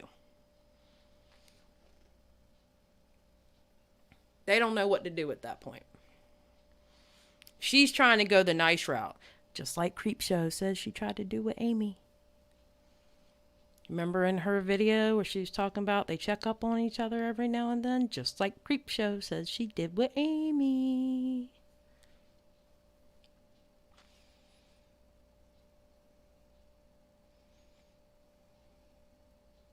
So... He says Mother's Day cards are shadow of the mind-bending, thumb-bending video. I may have to unsubscribe unless your content can reflect the profundity of the mind-bending, thumb-bending video with something that is not a lightweight craft or an update on your pregnancy. Again, I soften a little bit further and I say, lol, Andrew, okay, I will take that suggestion to heart. But can you please stop scaring me? Call me all the names in the world. Criticize my work. That's fine. But I'm very protective of my family. And then I say, also, what did you think of the perfect poem? Was that okay? I feel like I put a lot of heart into that. And reading this disturbs me because I know myself. I hear and read that fear. I'm just like, please, can you stop scaring me? Please. I'm begging him, but I'm trying so careful not to set him off at the same time. Literally. And then I'm literally trying to appease him. If I make better content, if I make content that you don't deem. At that point, he knew he still had power over her just by the way she was talking. You can look at what she said, and she's practically begging him. He is like a broken record. Yes, he is. Absolutely. I still think the locale's creep show, but some of them could be him, and I mean, if that's her husband, and they're living on this, it still could, it could have been him or her, but it was still someone using those devices in her possession. Of course, it could have been him too. It could have been him too, under her account. Under her account. And in many times she talked about Emily. Some of those I thought she was talking about Emily D. Baker. No! She was talking about this Emily. She was talking about this Emily on the locale forums. Well, she got busted for being on there for 2.5 years. Saying bad things and good things and sometimes arguing with herself. Thinking that she was anonymous. As devoid and of emotion or of heart that isn't unacceptable to you, will you leave me alone? Like, that is how this is reading to me. He then says, Andrew knows not of the spiritual implications of the mind-bending, thumb-bending video. He is but a prole in that sense, trapped in the mechanisms of day-to-day life. Then that is actually, okay, so how do we know the person she's talking to is CreepShow husband? No sass, just joined late. No problem, Nikki. Nikki, she shows exchanges where Emily's ex-boyfriend, now CreepShow's husband, messaged her, added her on Twitter. CreepShow did some talking about working with him, and she on Instagram she added her ex-boyfriend, and she's talking to her ex, and we're going through the part now where she's talking to her ex-boyfriend and pleading with him, basically, please stop. So that's on that. I mean, you know what I mean? All right, let's keep going. And he says, revamping your channel into a mind-bending, thumb-bending video parody account is the only way, I'm afraid. It's the only known method of putting the art back in Artful. Then later on, he says, every star in our galaxy will simultaneously explode if you fail to take what I have suggested to heart.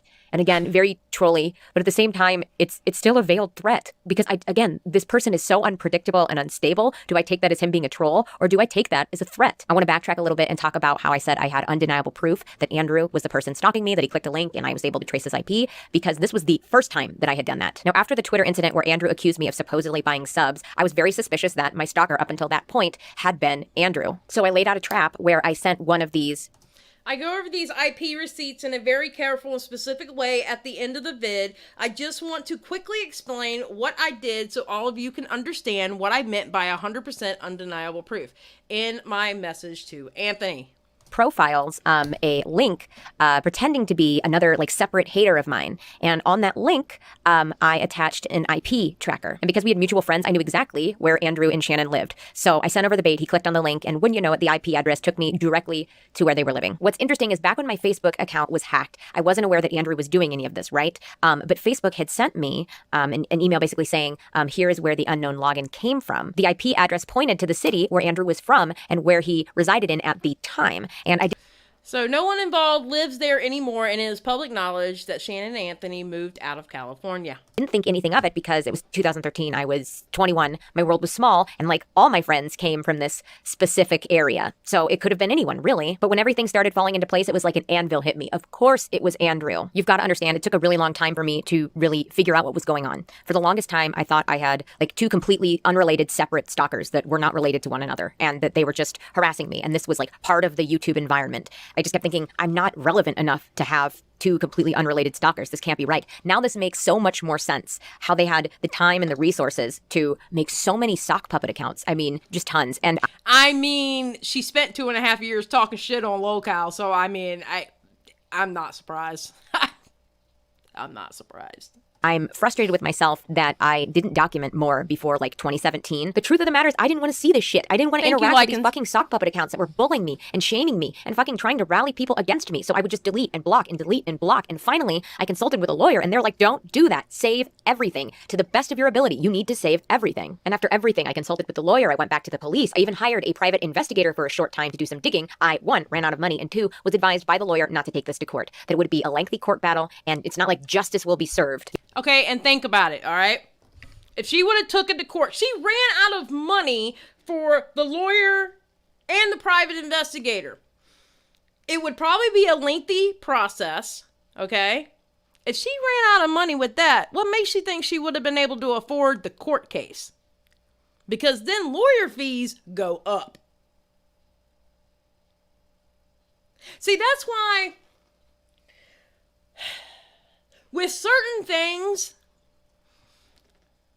I still advise people to go to the correct authorities, but sometimes you just can't. She went so far as to go to a private investigator, but she ran out of money. Money is what make court cases go through. Money is what make people finally get a guilty charge. Money. You don't have the money, you might as well scream from a rooftop. Nobody's going to listen to you. At that point, that's when you got to take it to the streets. And taking it to the streets here is YouTube.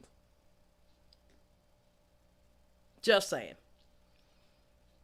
Yeah, exactly, Dion. People think suing is so quick and easy. It's not. It's long and takes a lot of resources. So this shit of go to the lawyer, go to the cops. What cops can't do nothing. The cops are not going to, the cops aren't, listen, laws and the police are not up to date when it comes to like social media and the internet. They're not up to date. They're not up to date in laws. They're not up to date as to what to look for. Half of them don't even know how to work Facebook. Think about it. Mark Zuckerberg had to go to Capitol Hill and explain to like 3/4 of them how to even work Facebook because they didn't know. So why do you think the laws aren't updated? You know what I'm saying?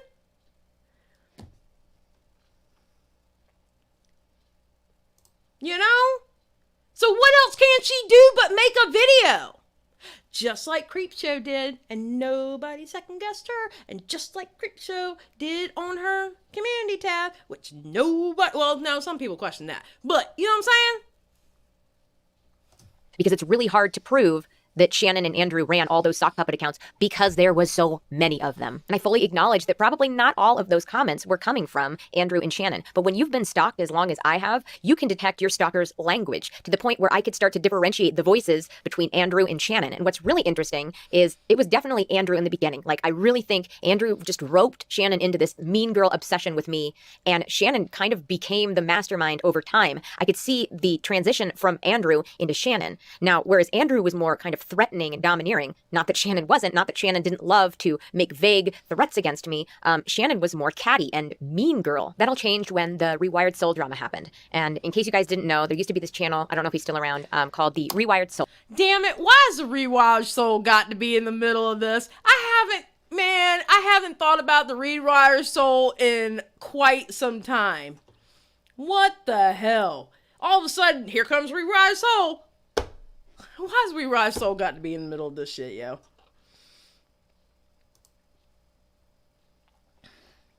It may not be Ironclad Loop, but you won't see that anywhere except in court. It's more like a Occam's razor thing here. It's very, very likely to be right. And again, this is what I do. I put it all together. I'm not going just by this video. I'm actually comparing this video to Shannon's community tab, to Shannon's video about being stalked for 8 years, and I'm comparing it to what we found out with Lolcow.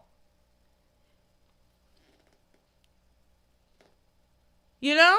And if people don't want to believe Emily, fine. That is your right not to believe her. I am not here to tell you you absolutely 100% have to believe her. I personally do. Now, I think it's a little grainy of when Shannon started, but I believe her.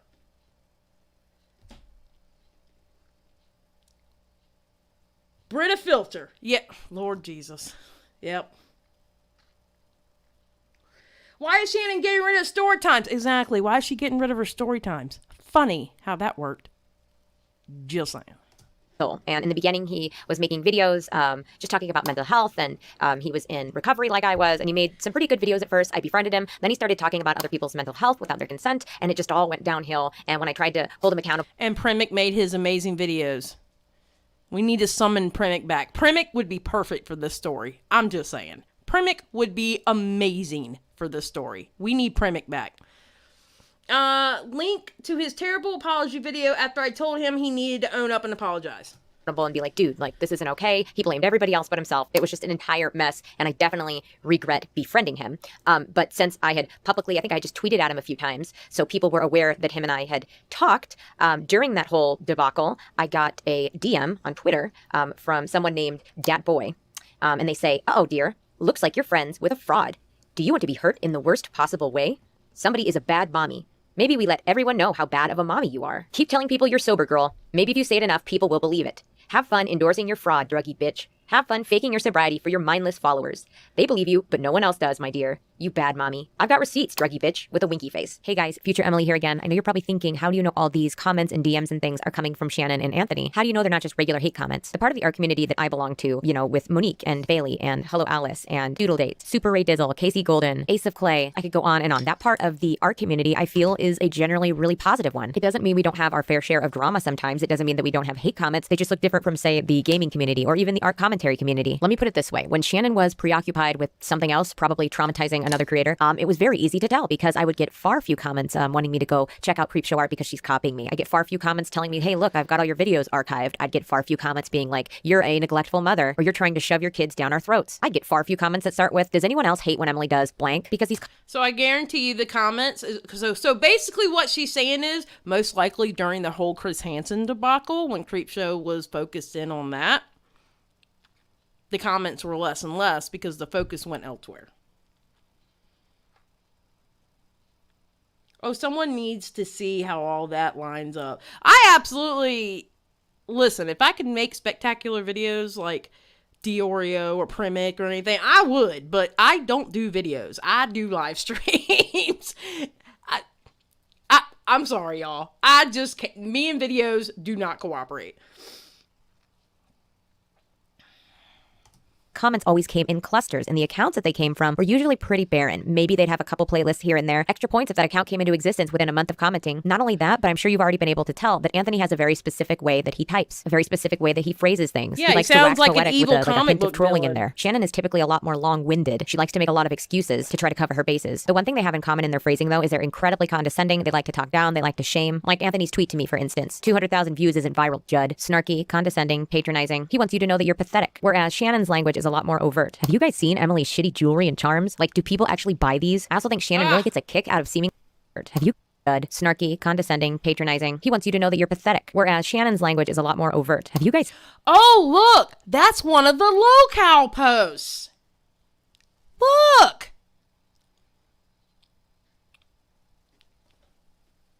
Look! seen Emily's shitty jewelry and charms? Like, do people actually buy these? I also think Shannon really gets a kick out of seeming like she's helping you and being a good person, when in reality she's just reciting all the dirt that she has on you, just to remind you that she could bury you in a second. But if you try to speak up for yourself, she's like, oh my god, you took it the wrong way, wow. You'll see a few really great examples of that later on in this video, but I'd also highly recommend checking out Hopeless Peach's video on the matter. Peaches shows a few really good examples of her trying to calmly stand up for herself, only to be met with gaslighting from Shannon. I'm sorry I keep popping in here like this, but I feel like this specifically is something that needed to be said so you know what to look for going forward. You can even see the shift from Anthony to Shannon as the years go on. Now, my addiction was something that I think fueled Andrew and Shannon's obsession with me. I think they looked down on me for it, and I think they thought that made me less than. I think they thought that made me like a party girl, which is, I mean, the opposite of what my addiction was like, and I think that kind of gave them like a free pass in their mind to treat me like shit. So it was something a lot of their sock puppet accounts like to bring up, trying to disprove my sobriety. Also, I don't know if you guys are noticing kind of a speech pattern here, but when they talk to me, it's very condescending, it's very snarky, accusatory a lot of the time, and threatening, just like a very veiled, vague threat. Except in this instance, it's not veiled. It is a direct threat. I'm going to hurt you in the worst way. And I interpreted that because they kept saying mommy, mommy, to mean they were either going to hurt my children or find a way to get my children taken away from me. Because this is not the first instance that Shannon has alluded to me being a bad mother. Okay, at that point, that's when you really take it to the streets on Minecraft. That's all I'm going to say. At that point, that's when you take it to the streets on Minecraft. I'm just throwing that out there. Period.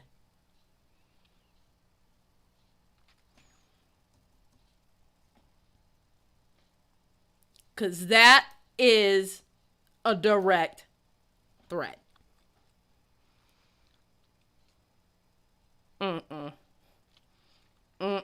Many years ago, I made a few videos that I have since deleted that were just totally for fun. It was like kind of a silly, not like alternate reality game, but I changed my channel for Halloween. And I did this thing with my, at the time, I think he was like a year old, my first son, Beanie, let's call him Beanie.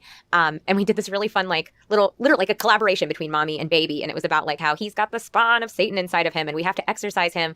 And if you guys were around then, you know, it was totally harmless, super cute. My baby and I had lots of fun. And it wasn't like this thing that I was like trying to get so much money for. I knew it was quote unquote off brand. It was silly. It was cute. I'm sure it exists somewhere. I'm sure somebody made a copy. And if you watch it, it was just dumb and campy and fun. And I'm glad I did it. I'm still glad I did it. We had so much fun making it. And I've shown my son since, and he just thinks it's the funniest thing. But for some reason, I just kept getting the same comment over and over and over. Oh my God, aren't you guys so like grossed out that she's trying to monetize her kids? Like, oh my gosh, she's just shoving her kids down our throat. And I'm sorry, I do one. It was something fun for Halloween. I mean, seriously? Thing. I did that one thing, that little series. It was like 3 episodes with my son, who, I mean, my kids are my life. Like, I think about them constantly. They are my greatest inspiration, my greatest motivation. They have saved me. My babies are my everything. And so to have that, like, accusation lobbed at me was frustrating. And then on my old Redbubble account, I had made a shirt with my son's face on it. And he has a little lollipop, and I think it says "One Cool Dude." I never made that public. Like, I never advertised it as merch. I put that in my Redbubble shop and ordered 2 of those shirts, one to send to my dad and one to send to my best friend, because obviously they love my son. I didn't ever advertise this, ever, ever, ever. But Shannon took this and was just hell-bent on being like, look, she's trying to monetize her kids. She's trying to get money, make money off her kids. Like, I'm so sick of these pregnancy updates. It might be really hard for you to see your channel as anything but a money-making machine, Shannon, but that's not what my channel is. That's why I did the cute little series with my son. That's why I did pregnancy updates, is because my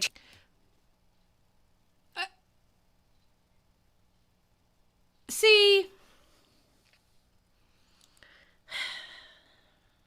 I have a lot of inappropriate things to say right now. Because, one, like, how are you going to troll someone who's putting out pregnancy updates?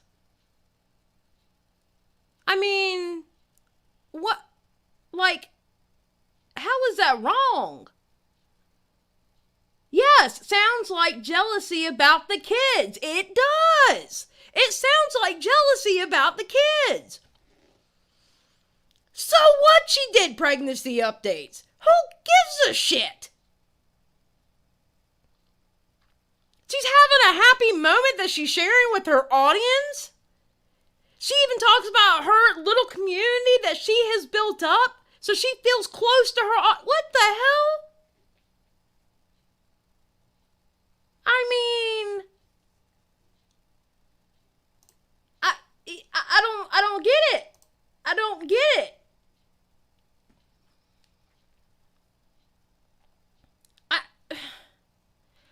Dude.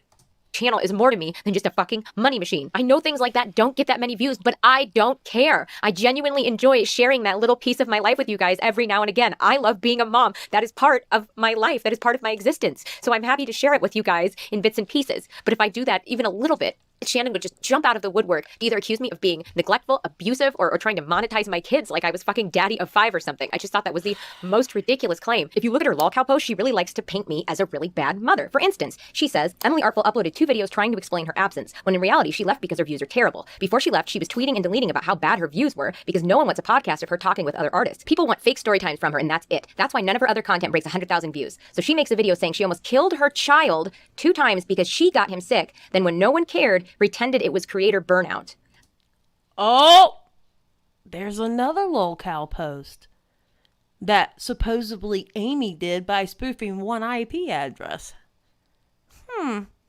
Wow. Isn't that amazing? Isn't that amazing? But Shannon didn't do any of this though, y'all.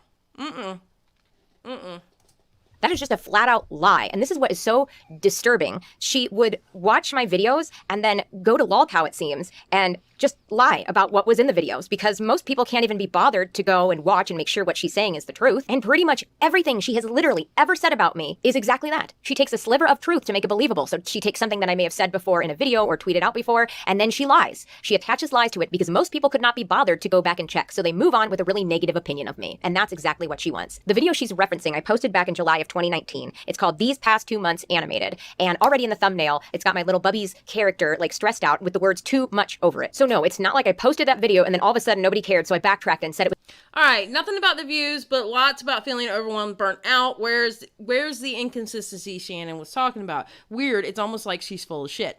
Emily Artful posted, also, I apologize for my absence being a bit longer than expected. I pushed my mind and body to the limit before, during, and after the vacation. All while I'm still fighting off an infection. It depleted me completely, and my body just gave up on me for days.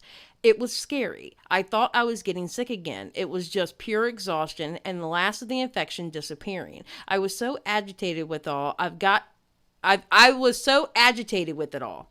I've got shit to do. I don't have time to be sick, but I'm feeling much more rested now. Thankfully, I missed you all. It was something different. The whole video was to express that I was burnt out. Not just creator burnout, but just burnt out in general. And no, Shannon, I did not almost kill my kid 2 times by deliberately getting him sick. What the fuck? What? All right, in the video, I stated that Benny, my son, had a slight cold, so slight that I wasn't so sure if it was allergies or not, which is often the case. He went to bed one night, and when I got him in the morning, he was breathing a lot faster than normal. This signaled to me, speak, that I need to call his doctor and ask what he thought I should do. He had us come in, checked him over quickly, and at first, he and his team were about to suggest that we take him to the ER. However, upon testing his oxygen, they determined his levels were actually pretty good, even though he was still breathing quickly. They gave him a steroid that was to take about 6 to 8 hours to work, unfortunately, a 15-minute albuterol treatment on a nebulizer, gave us an albuterol inhaler they had in the office, and then sent us home. He struggled for a few more hours, but once the steroid kicked in, he improved tenfold. But yet she almost killed her child. Come on now. What video were you watching? Sorry, I started to lose my cool for 2 seconds, but I didn't try to deliberately get my kid sick and kill him twice. That is such a bizarre accusation. But again, just constant accusations and comments about me being an abusive mother, me being a neglectful mother, me being a terrible mother. And if it's one thing that I'm confident in, if it could be nothing else, I will stand on the tops of the highest mountain and say it All right, let's go at the back top a of my little bit. lungs. Let's go back a little bit. That is just a flat out lie. And this is what is so disturbing. She would watch my videos and then go to lolcow, it seems, and just lie about what was in the videos, because most people can't even be bothered to go and watch and make sure what she's saying is the truth. And pretty much everything she has literally ever said about me is exactly that. She takes a sliver of truth to make it believable. So she takes something that I may have said before in a video or tweeted out before, and then she lies. She attaches lies to it because most people could not be bothered. Come on, video. To go back and check. So they move on with a really negative opinion of me. And that's exactly what she wants. The video she's referencing, I posted. Yeah, I'm getting a lot of lag, guys. Hold on. Back in July of 2019. It's called These Past 2 Months Animated. And already in the thumbnail, it's got my little Bubby's character like stressed out with the words too much over it. So no, it's not like I posted that video and then all of a sudden nobody cared. So I backtracked and said it was something different. The whole video was to express that I was burnt out. Not just creator burnout, but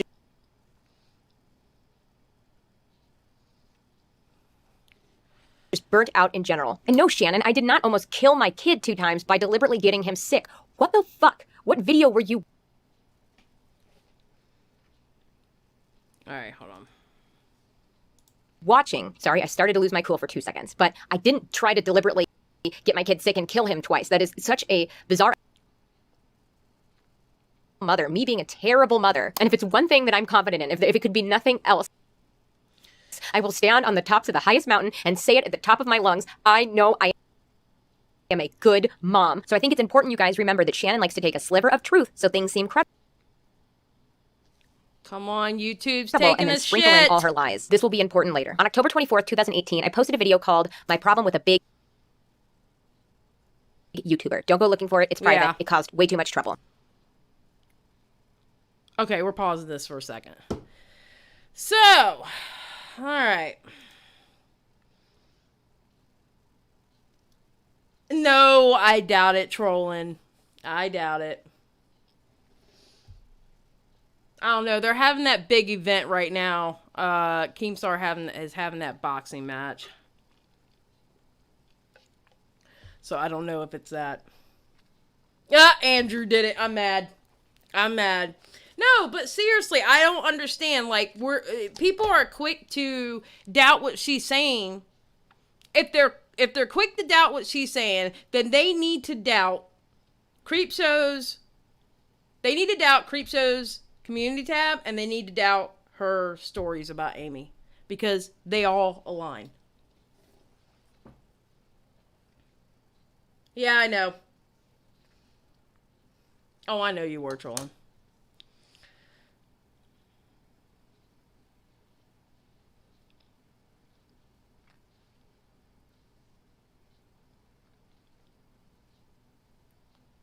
Yeah, I see it lagging really bad.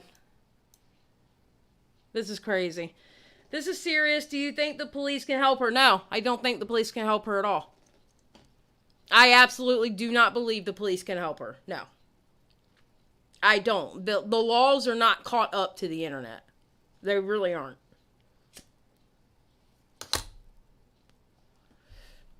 I don't think they can help her.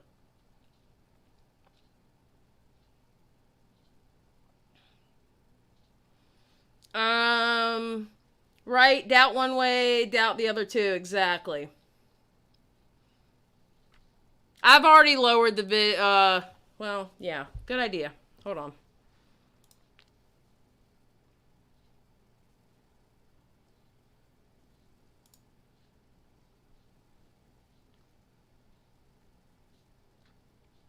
Well, it's on auto.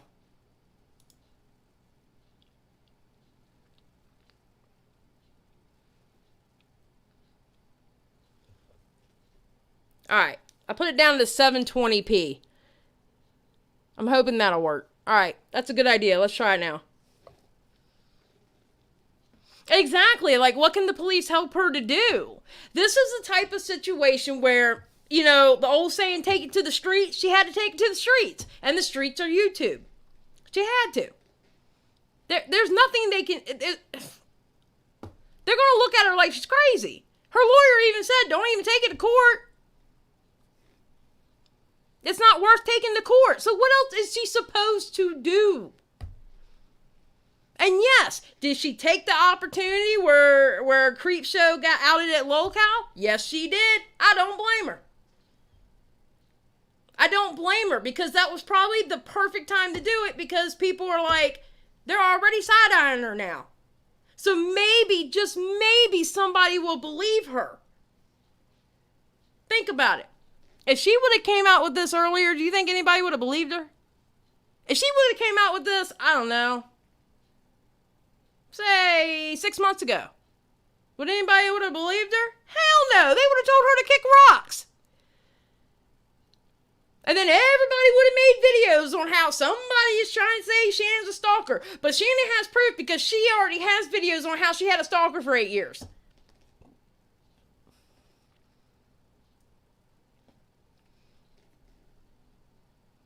The police would just tell you to log off. Exactly.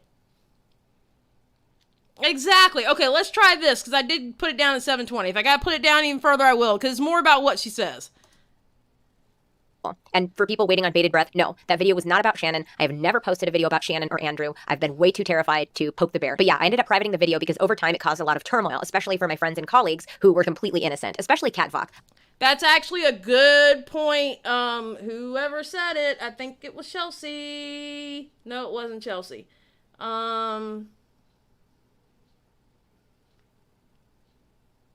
Yeah, Sleepy, it could be that too. Sometimes it's YouTube doing it to me. Sometimes it's Streamlabs. You are 100% correct.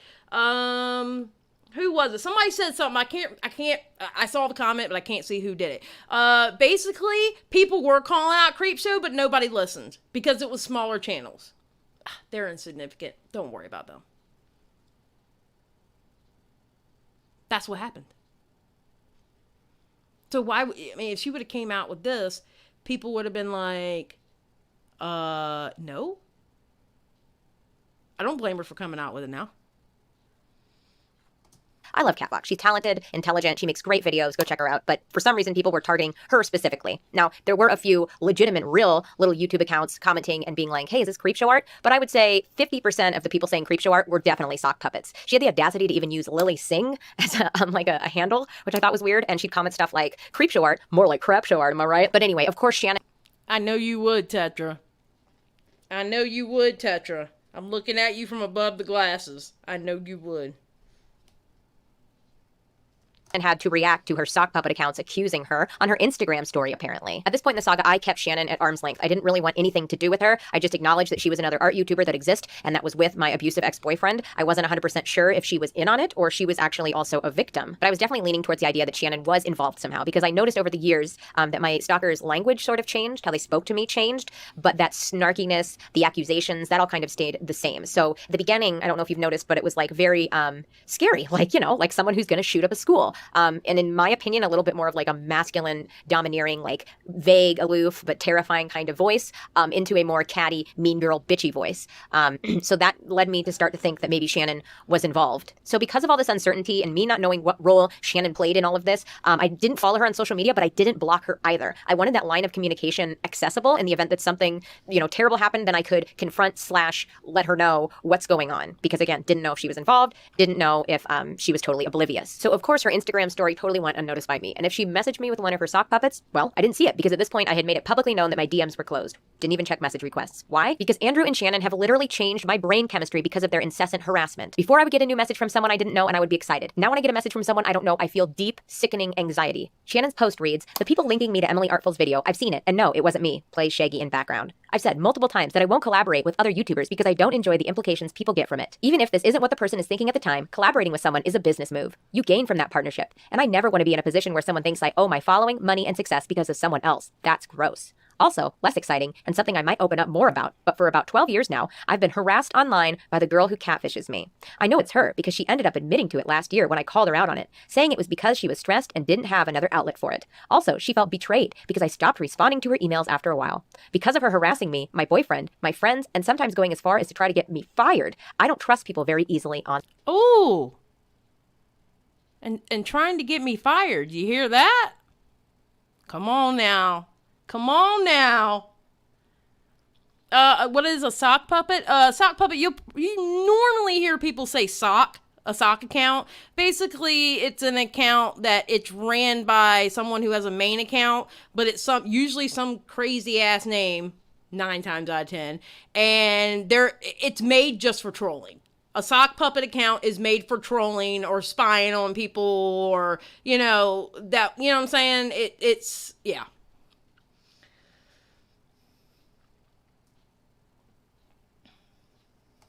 Online. Isn't that a coinky-dink? That right there is the most passive-aggressive shit I have ever read, and is also one of the many breadcrumbs that she started. And I like how she says she doesn't collaborate with people. No. She didn't do the whole collaborating thing, but she did the whole love bomb thing to get creators on her side. She did that overly try hard, oh, I love you so much, etc., to get people on her side. It wasn't collaborations that did it.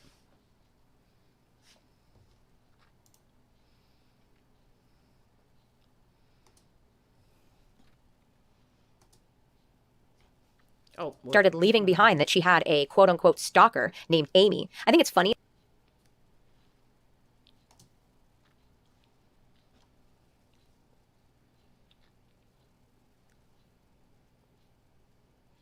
that she picked the name Amy. I think she deliberately picked a name that was very close to mine so that if I ever Oh my God, come on now.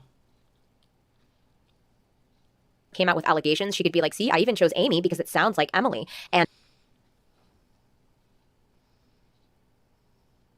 of course, she picked all the things that she did to me, so then I couldn't even come out if I wanted to, because then it would seem like I was copying her instead of her copying me. Now, the reason I think she started leaving breadcrumbs when she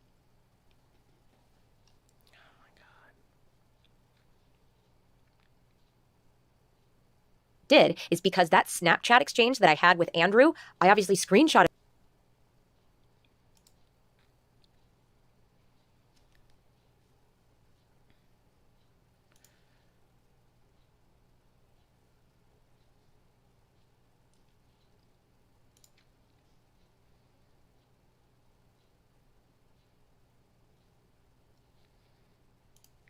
Yeah, I think it's YouTube fucking with me. I really do.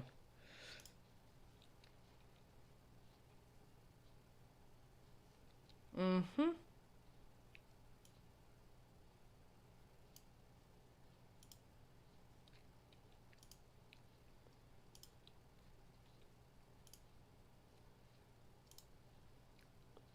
Let's go down the quality even more.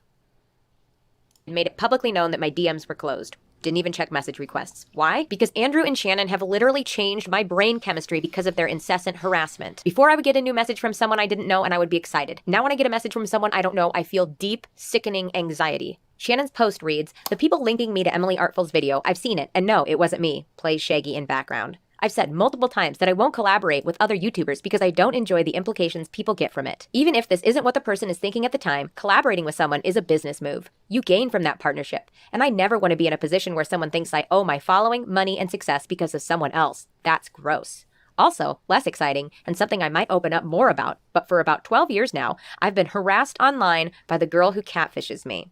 I know it's her because she ended up admitting to it last year when I called her out on it, saying it was because she was stressed and didn't have another outlet for it. I don't want to fast forward also, through this she again, felt betrayed so because we're I gonna stopped let this go responding to through. her emails after a while. Because of her harassing me, my boyfriend, my friends, and sometimes going as far as to try to get me fired, I don't trust people very easily online. Isn't that a coinky-dink? That right there is the most passive-aggressive shit I have ever read, and is also one of the many breadcrumbs that she started leaving behind that she had a quote-unquote stalker named Amy. I think it's funny that she picked the name Amy. I think she deliberately picked a name that was very close to mine so that if I ever came out with allegations, she could be like, see, I even chose Amy because it sounds like Emily. And of course, she picked all the things that she did to me, so then I couldn't even come out if I wanted to, because then it would seem like I was copying her instead of her copying me. Now, the reason I think she started leaving breadcrumbs when she did is because that Snapchat exchange that I had with Andrew, I obviously screenshotted all of that. What does Snapchat do when you screenshot? It notifies the other party. So at that point, they would have been made aware that I was compiling evidence against them. I had also stated publicly, whenever I had just mentioned my stalker in passing, that the way I am trying to protect myself is saving everything. Now, because I didn't see Shannon's Instagram story right away, she ended up DMing me herself on Instagram. Now, because we had that conversation about her potentially changing the name of her Storytime series, the message thread that Shannon and I had was not in message requests, therefore I was notified about it. Shannon says, "Gah, I'm sorry, I went on a rant from your video. For some reason, people are trying to insert me into it," which I get because I am kind of a bitch. There's a fucking girl on here/YouTube and now Twitter who is just fucking relentless with this shit, and it's just goddamn annoying at this point. Remember what I said about Shannon is always, she's always telling people, yeah, because I'm such a bitch. She was like literally the mean girl. And she literally wanted people scared of her. But not even Regina was this messed up. I mean, dude. So I was just putting my 2 cents out there. Nothing but respect for you and your video. You're fucking dope as hell, and I'd never try to step on your toes. Really, Shannon? Also, props to you for not saying the name. That's a fucking classy move, my dude. You're 100% more mature than I am. That's another thing. I notice a lot of the like comments. If you guys can find like YouTube comments that are really like shitty and bitchy and have the word my guy or my dude, like that is Shannon. That is absolutely 100% Shannon. I think she realized that that was like outing her over time. So she even left a comment at one point on one of my videos referencing me saying my dude, because I've said it maybe once or twice ever. And she said, ugh, like people who say my dude like have an IQ of like 4. It was something really catty and terrible. So I just thought that was kind of funny. And after I read those messages, I just couldn't take it anymore. My adrenaline right now is literally like just so high because I remember that exact moment. My hand is literally shaking. I just feel like I could lift a car right now. I couldn't take it anymore. So I finally just decided I need to confront her because everything was falling into place. I knew exactly what she was doing. This exchange is going to be long. It is 41 screenshots long, so I'm going to try to get through it quickly, but I just want you to pay attention to how easily she manipulated me, took advantage of my kindness, of my willingness to give her the benefit of the doubt, and notice how she uses her fake stalker story to try to get some sympathy from me, weaken me, and then further manipulate me. Sunflower Girl, question, where exactly does Emily live? I kind of don't think that matters, to be honest.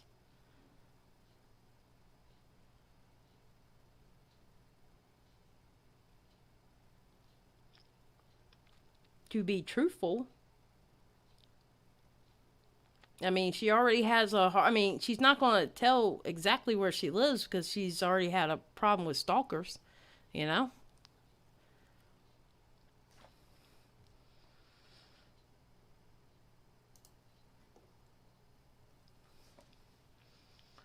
IQ of 4 and Creep Stalker is always talks down to how stupid she is.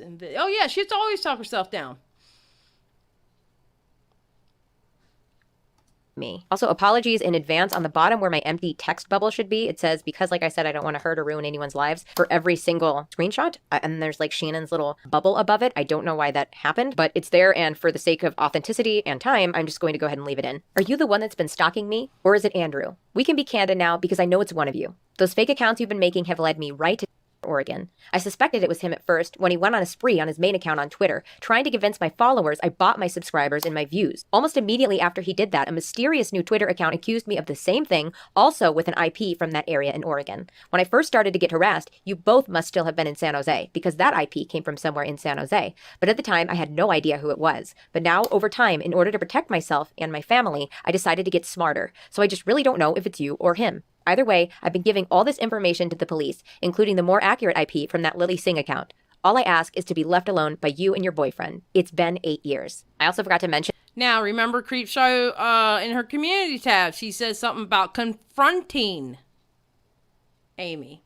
The reason why I was asking, I was going to research the laws of her state and see if there was any way to help her. She's already contacted a lawyer. She's contacted a private eye. Was something like this, there's nothing else you can do. I honestly believe there's nothing else you can do. Yeah, exactly. She's already consulted with the lawyers and the police. Yeah, Dion. There really isn't anything else left to do. That I baited that Lily Singh account into clicking a link with an IP tracker that led me straight to their new location because they had since moved. Now, interestingly enough, one of the IPs that I had tracked to where they had lived before was from a library. Come to find out that when Shannon and Andrew were living in their car, they had used a library for their internet access, which I now know from watching some of Shannon's older videos. Because when you live in a car, you don't have very basic things.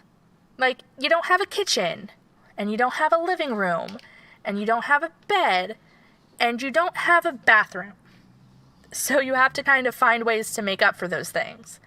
So for a kitchen, you can fool yourself and say, oh, I'm going to have salads at Walmart, I'll just go and eat really healthy, but most of the time you're having Taco Bell.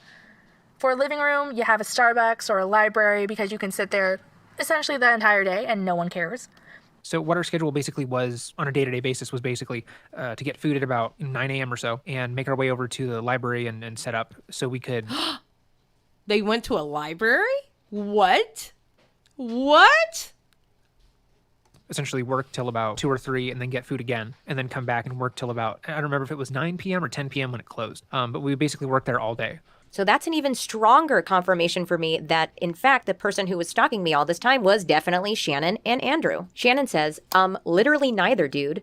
I say, then why did your boyfriend go off on me randomly for, quote-unquote, buying subs and views? Like, from his actual account. This happened almost a year ago. Shannon says, look, Honestly, I'm sorry from what you've gone through. I don't know you all that well. But accusing us of doing shit we don't know about isn't cool. Like, Andrew already told me that you thought he did it, and honestly, I didn't worry about it because it didn't seem like that big of a deal. Also, about the sub buying thing, I got messaged about that as well. Like 5 accounts messaged me, and I know they messaged other art YouTubers. They also messaged me edits of shit about you from before the Emily Artful account. Shit that is literally none of my business. That makes no fucking sense. Why would this person who has shit on me send stuff to Shannon but no other commentary drama channel? If they really had shit on me, don't you think they would really want to try to get it out there? No, this is just 1, a cover-up, and 2, this is her in a very roundabout, sneaky way. This is how manipulative she is. Telling me that she still has those photographs of me. Hey, do you know those photographs where you're in compromising outfits and positions, and in some of those pictures you're a minor? Yes, I still have those. I said, look, all I am saying is I want to be left alone. If it's not you, then great. But I just find it strange. I have 0 contact with Andrew, and then he just explodes at me randomly from his personal account with his name attached to it. Shannon says, I feel ya, but I can guarantee it's not him. If you want to Skype or FaceTime, I'm up for it, because literally I have nothing to hide on this end. Yeah, you do, Shannon. Yeah, you do. And with that being said, Andrew has a trollish sense of humor. He thought it was funny, but I guess it crossed a line. I said, really? I don't believe that because literally no other art YouTuber has said anything about that to me. I'm friends with a handful of them. Why just you? Please understand why this sounds strange. Shannon says, no, I get it. I had screenshots from them that they had sent to other people, and then when I went to report them, they deleted the account. I said, yeah, I get it would be like him if I had had any contact with him. He wasn't even following me at the time. It was 100% random. 100%. It was very confusing to me. I want you guys to remember what she says here. Shannon says, their name was also like Filter. They also had like a sob story about how you wronged them once upon a time. Again, no. Oh, Bretta Filter. Bretta Filter.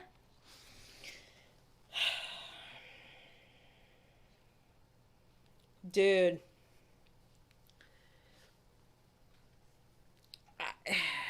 I'm going to be very, very, very honest. I do not.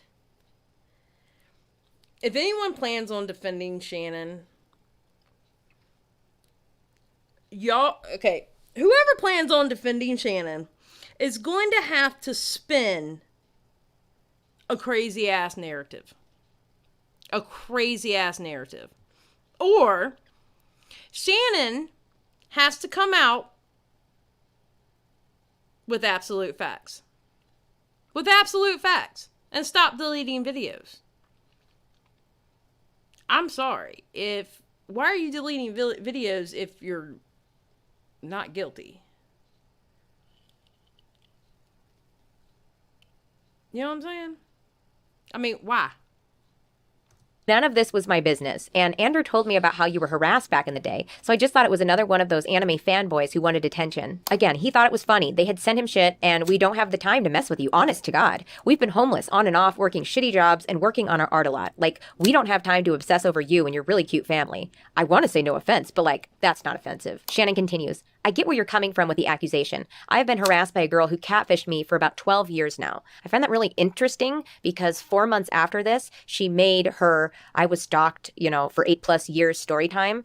I know exactly how long I have been stalked by you, Shannon. I think it's weird that you put 8+ in your title when you tell me 12 years. Yeah, I don't get that either. She made the video 8+ years and she tells her 12. Now, look at what some people have been putting on Twitter, and they're comparing their DMs with CreepShow, and they're finding some inconsistencies. CreepShow lied to everybody.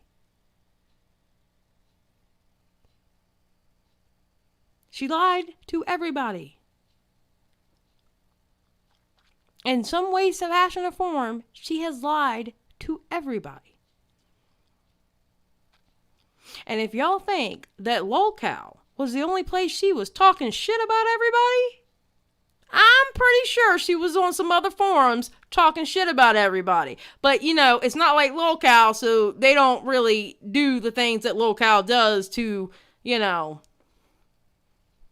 expose them. I'm just saying. Yes, it's pathological. Yep. Shannon's deleting the videos because she knows she's guilty and doesn't want people to believe she is. Well, you know, deleting them makes you look guilty. I'm sorry. Deleting them and not saying why you're deleting them makes you feel guilty. Now, if you said something in there that, you know, I don't feel comfortable with that video still being out, blah, blah, blah, and deleting them, that's something different because there's an explanation to it. But you deleted 2 million videos here, and then in 2 days, another million. What are people supposed to think? What are people supposed to think?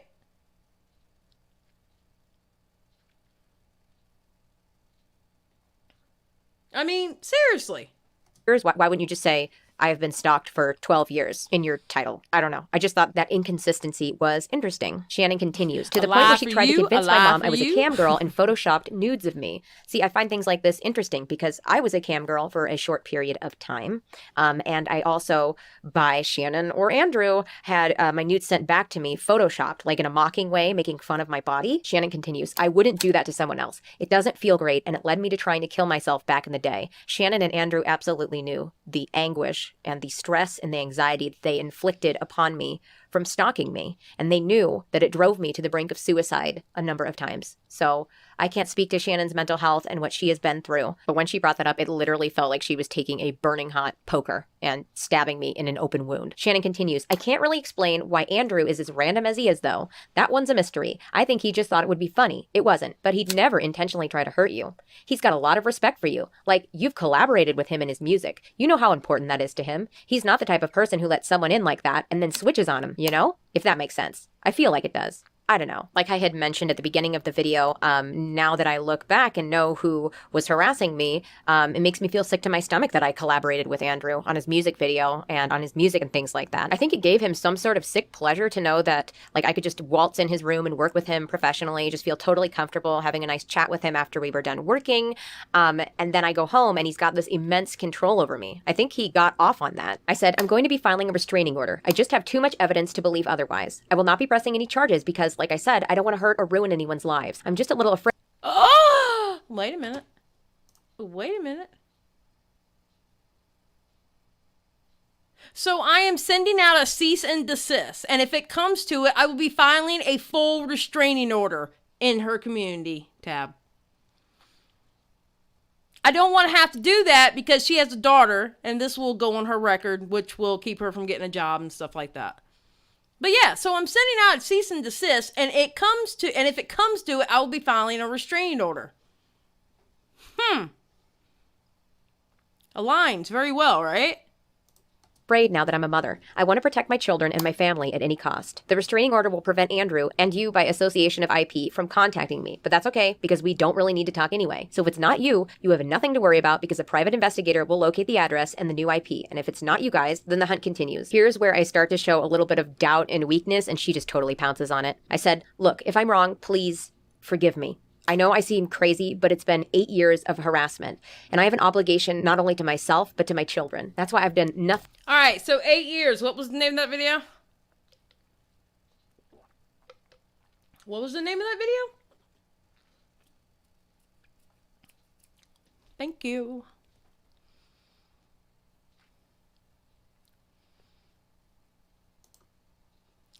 Yeah, Shannon's video. I was stalked for how many years? She told her in here it was 8 years of harassment. Remember, Shannon said 12 to Emily. Emily is telling her it seems crazy, but it's been 8 years of harassment. Shannon's video name was been stalked for 8+ years. 2 years ago. Thing up until this point. I didn't care that it was just happening to me, but my kids are my whole life. Shannon said, no, I completely understand. I said, I'm sorry. I know I sound insane if you really have nothing to do with this, but I just have to go with my gut. Again, if it's really not you guys, then that will prove itself. Shannon said, do what you need to do, but it isn't me. It isn't Andrew. That's all I can vouch for. If anything, he's more confused as to why you think it's him when he had you in a video while you were being harassed, and he got shit from it, you know? So this is the second time she brings up me working with Andrew while I was being harassed, and she uses it as a way to kind of clear their name. What I find odd is that she remembers those two things were happening simultaneously, because if I'm really just like yeah, just my boyfriend's ex, like whatever. I don't think that would be something that would be in the forefront of her memory. I just think it's weird that she was able to recall it so easily and use it as a way to like clear their name. And also this kind of just confirms that Andrew got sick pleasure, or both of them got sick pleasure from me coming over and working with him while they secretly harassed me online because she remembers it so readily. Just I'm going to be very honest with you. I think just by hearing how he talks like a comic book supervillain and shit, I bet you in a sick way, he is enjoying all this. All of it. I bet you in a sick way, he is enjoying all of this.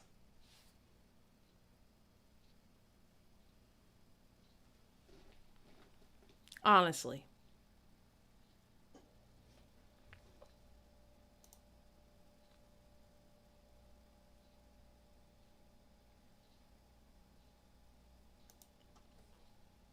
some food for thought. Shannon says, and I feel ya. I really do. I get where you're coming from on this, but no one here has the time to mess with you.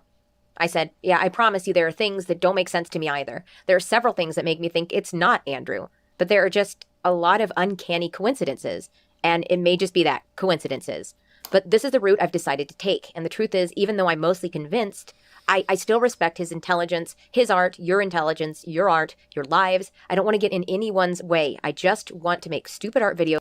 Because Andrew and Anthony are the same people. When she first did the first draft of this, she changed his name to Andrew. And then I guess when she did her second draft, third draft, whatever, she decided to use his real name. So Andrew and Anthony are the exact same person.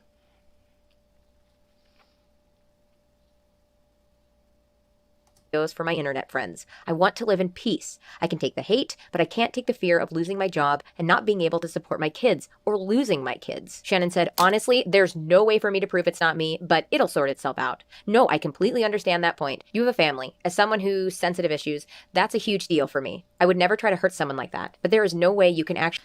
I am very interested on what Ready to Glare says about it, Dark Magician. Actually know that for sure, because you don't know me. And then because of what she mentioned, I start to soften a little bit, have some sympathy for her. And I say, yeah, I know, Shannon. I know you don't. And I'm sorry. I really am sorry. If I'm wrong, I'm so sorry. But I just have to do this. When I first suspected Andrew, I actually worried about you. Part of me wanted to reach out to make sure you were okay. But I wasn't sure what was real or what wasn't. Shannon said, all I know is that he has too much respect for you to do that. I don't know you well enough to spend that much time on it. And you need to do what's right for you. No, I completely understand. If I thought your partner was doing that, I'd probably want to reach out too. You don't have to be sorry. I understand. I completely get it. When I was going through shit, I once accused my sister of being behind it, so I understand. Then I said I thought it was maybe Andrew and Brandon for a time, especially because Brandon is so intense and that can be contagious. And then when I brought up Brandon, it was like she saw an out and pounced on it.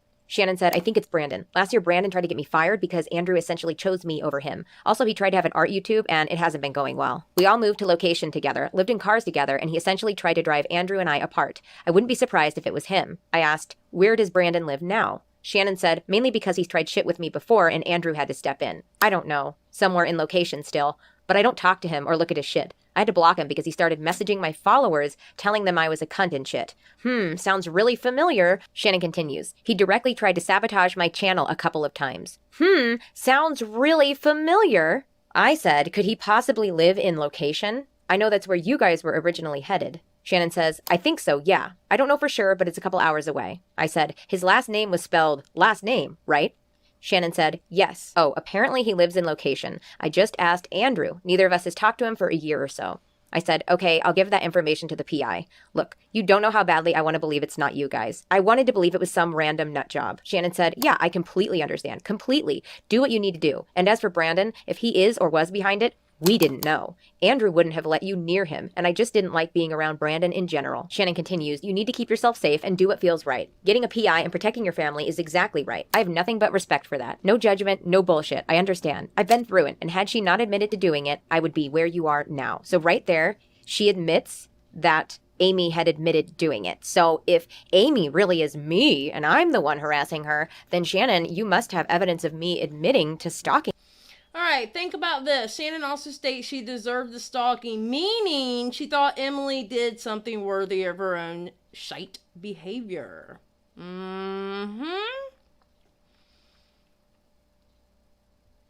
I'm telling you, if you compare this story to CreepShow's community tab, and I only seen the one video about Amy. I didn't see the other ones.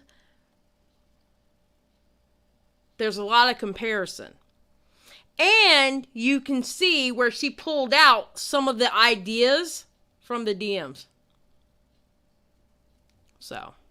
You somewhere, because right there, you claimed that your stalker admitted it. If you're asking yourself, Shannon, where are the emails? Where are they in this video? I want to see one of these emails. That brings me to another giant mistake that I kept making this entire time. Every email I got, every derogatory, deranged email about wanting me to die, I read once and I deleted it. At the time, I didn't realize how fucking stupid that was, and I didn't think what was happening was a crime or like important. I very much downplayed what was happening because.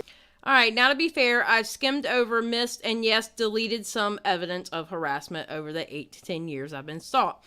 But clearly, I've been able to hold on to a lot of the receipts. I'm not saying this is the norm. I'm just surprised that Shannon doesn't have any receipts, yet she's confidently claiming that Amy is behind her locale leak. Also, in terms of some of my missing evidence, I know there are tons of YouTube comments sprinkled throughout my channel. I just don't have time to sort through all that specific evidence, but I know for a fact that it all exists. It was happening to me. It wasn't illegal or fucked up because it was happening to me. I thought it was embarrassing, and I thought if people knew about it, it would be embarrassing for me. I'd be like a bitch on the internet who can't take a joke, and I didn't want people to know I had all these faults that were so alarmingly accurate being pointed out in email and email. I said, yeah, but it's surprisingly a lot more complicated and expensive. Again, I ran out of money. Than they make it look on TV. So fucking expensive. But yeah, look, please tell Andrew I'm sorry as well. If I'm wrong, I'm a scared fucking idiot. Shannon said, no, you're not an idiot. This has been happening for years, so you're not dumb at all. I'm still paranoid to the point where I don't tell people online shit until it's 2 years old because I don't want them tracking me. I said, thank you for understanding. I wish you both literally nothing but good things and happiness. I truly do, from the bottom of my heart. That's all any of us could ever want. Shannon said, back at you. We have similar experiences. Way to cover your ass, Shannon, which is terrible, but it's at least some common ground. We've had similar experiences, and it's terrible, but at least we have some common ground. But it's at least some common ground.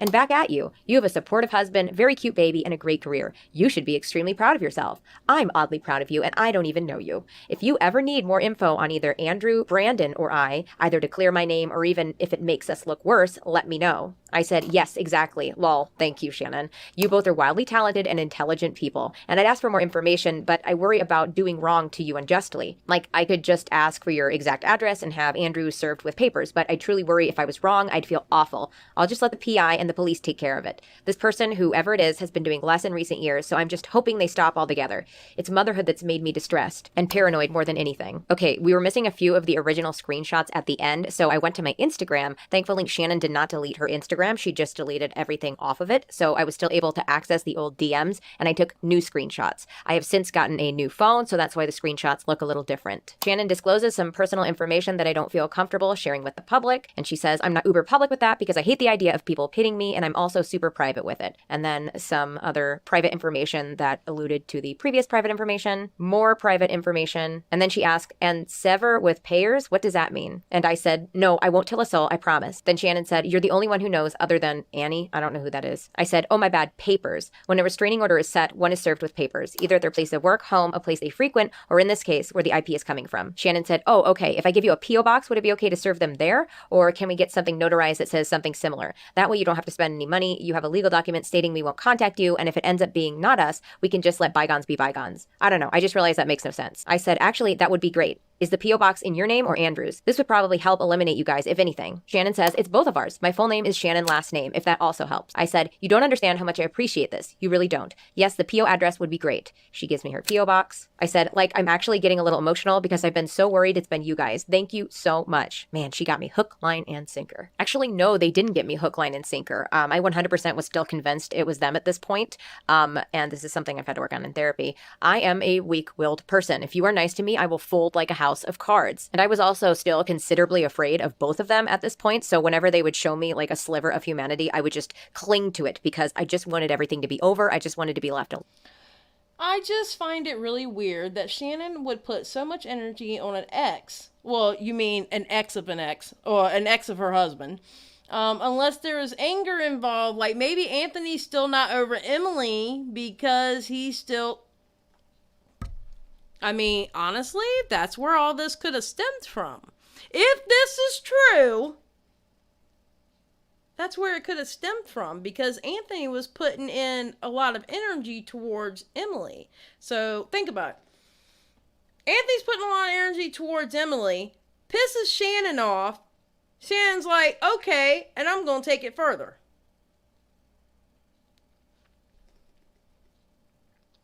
Didn't Shannon try to play it off like Brandon was involved and not them? Yeah, she just showed that in the DMs.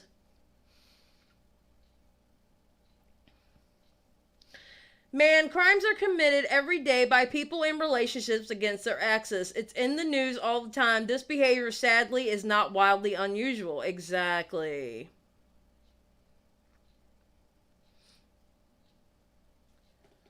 If it ends up not being us, oh my god, what? Yeah, maybe he was always talking about Emily and Shannon was just, it could be. That could be the reason. We don't know. We weren't there. But, I mean, that's probability. You know? Alone, so I would try to play to their kind human side. Again, that tend and befriend response. Now I know Shannon said with her alleged stalker that they became friends and kept in touch over email or whatever. I would never ever ever go that far unless I desperately had to protect myself. But I just mostly wanted them to leave me the fuck alone, and I was prepared to do anything to get that. Shannon said, no, I understand completely. I really am happy to help, even if that means following a restraining order or a notarized letter. Regardless, I know how important it is to feel safe, and you deserve that much. I said, I might be able to just hire an attorney that can write up a document so no one has to deal with police dealings, but I'll have to look into it. I'll talk to the PI next week. The P.O. box may just totally clear you right off the bat. Thank you again so much. From woman to woman, thank you for being kind. Truly, I hope you have a life filled with nothing but success. Andrew as well. You both have a great night. Shannon said, Brandon also used to be on the P.O. box. That might be important. But no problem, it's not hard to be kind, and especially in this situation. Really? It seems like it's really hard for you to be truly kind, Shannon. It's hard enough going through what you went through, and we're both more than happy and willing to sign something that says we will not contact you again in any form ever again. And back at you, I'm happy this helps, and happy this made you feel at least a little bit better. It was never my intention to make you feel any which way, but I understand where you're coming from and why you did. Never feel like you have to apologize for that. Dion, that's actually a good question. People are wondering if they actually got married or if he just said that. That's a valid question. I don't know if they were really married or not. I guess I assumed that was her husband, or maybe heard her say that was her husband. I mean, because some relationships, they just do that. This is my husband, or this is my wife, and they're not really technically married. So, jealousy feeds anger, though, and they're usually in combination. Yes. And I said, thank you so much. Good night. So after this conversation, I had a long, hard think about what I wanted to do next. Did I want to take the information that I had gathered, which was just basically a P.O. box, and that was it, who's to even say that the P.O. box really belonged to them? And should I take this information and then money that I could be using to have fun with my kids or buy them necessities and use it to pay attorney's fees so we can write up an informal restraining order? See, this is the part in what I'm telling you. People are like, oh, get a restraining order. Oh, go to the lawyer. Oh, sue her. It costs money to do all that. Now, compound on how people don't pay shit in this country, all right? Put the cost of 2 children on top of that.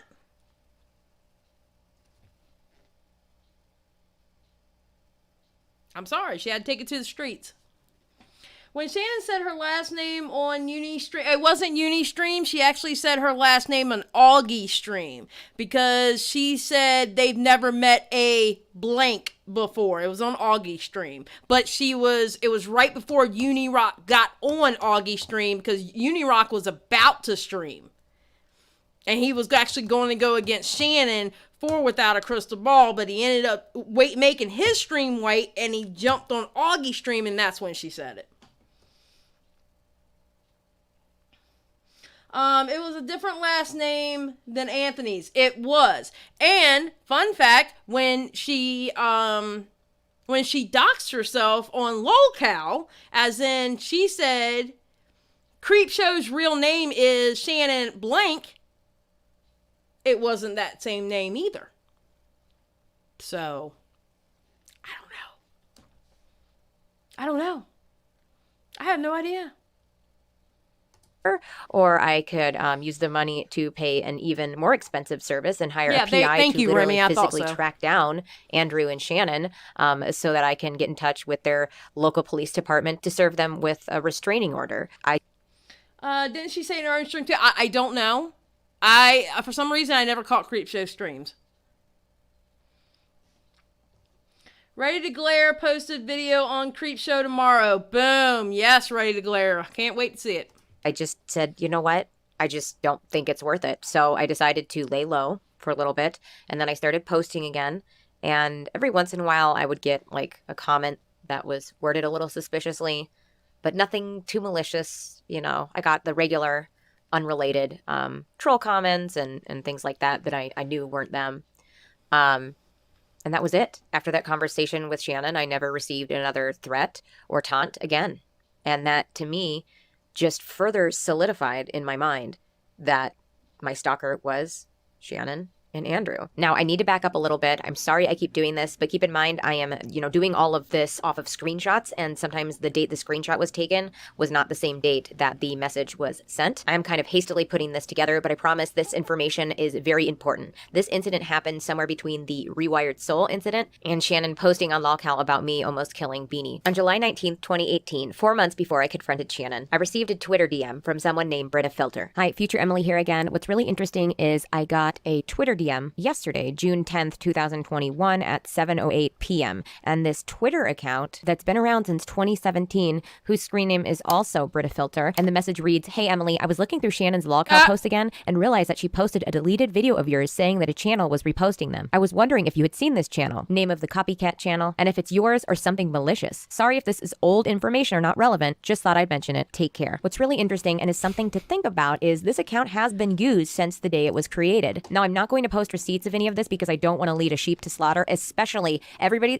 listening. This may not be Shannon. This is all speculation. I do not know the age or location of this person. I did my absolute best to censor things. Obviously, it seems that Shannon likes to have a lot of sock puppet accounts, and I had always wondered if she had some dedicated sock puppet accounts that she actually used. But not only that, I quote unquote hear her voice and Anthony's sense of humor, which I guess by extension is also her sense of humor, all up and down this Twitter account. What's really suspicious to me is that the YouTube account referenced is an account that I believe Shannon and Anthony were using to archive my videos. And I have received many comments in the past trying to get me to notice this channel. They're just a bunch of videos with random gameplay footage or sometimes just a still image with my audio playing over top. But since I've been on this platform for 6 years, I have occasionally had the problematic take. So I believe that Shannon and Anthony wanted me to be bothered, like shaking in my boots like, oh my gosh, what if people find these videos and cancel me? Like, for one, I have never been afraid to admit when I'm wrong. My viewers can tell you that. That is a credible piece of evidence that you can look back in my history and see. And two, I'm not going to let Shannon and Anthony hold those things over my head anymore. Nothing I had ever done would warrant that level of stalking and harassment. I'm a big girl, Shannon. I don't want to play with you in the sandbox. Besides, cat's shit in there anyway. If you want to post my old crack cocaine addled Twitter ramblings, then you go right on ahead. If you want to repost some videos I posted 4 years ago where I said some pretty toxic, self-absorbed shit, you go right on ahead. If you want to post naked pictures of me that you think are so cringy, especially because, I was 15,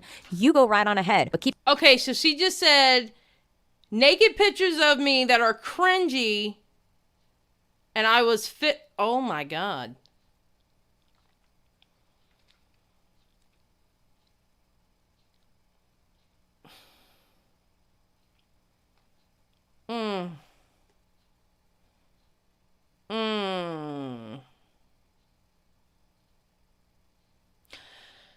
This is just a weird thing. Shannon states to Emily in DMs, and she doesn't know her what she said. I'm oddly proud of you despite not knowing you. And then has no problem sharing info with Emily. Yeah. Amber Chick just saw it. Keep in mind, if you do that last one, I won't be the only one having to deal with the consequences. You and Anthony have held this over my head for years and years and years. I am not affected by it anymore. I have made my peace with it. So if you want to post it, you go right on ahead. But let me just say, I won't be the only one with egg on my face. Anyway, back to the original Brita filter message I had received back in 2018. And if you recall, at the beginning of the conversation I had with Shannon, she did mention this account. She said this account specifically had sent her some dirt like on filter. me, but she had tried to report it, but then when she went back, they had deleted their account. Well, apparently not. Also, she tried to paint this account as being malicious towards me, but you'll see. Brita filter says, "Hi, Emily. You don't know me, but unfortunately, I know you. I want to explain this as clearly as possible, but it's very difficult for me to get my words out right now with everything I have found and what's going on around me. I don't expect you to reply. I just want you to know what happened because in a weird way, it does affect you. My brother has been a quote-unquote fan of you for a while now. He has apparently watched all of your videos and has them saved on his computer. There are some of you where you're singing and it's fairly grainy, all the way up to some that I see you are currently posting on YouTube. He has pages and pages of screen names, information on you, and things that I don't think any person should have on someone." You know what, Move? You have all rights to believe that. I myself do not believe that.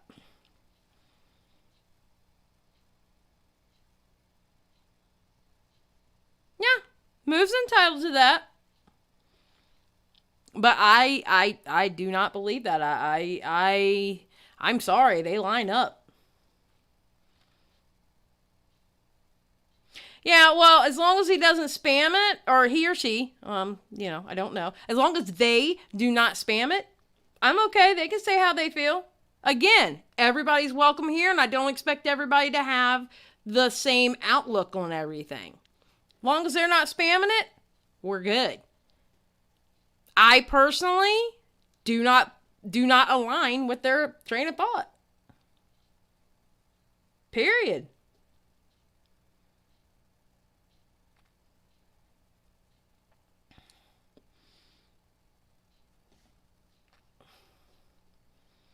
I will say this though, Move. Don't start nothing with anybody in the chat now, okay?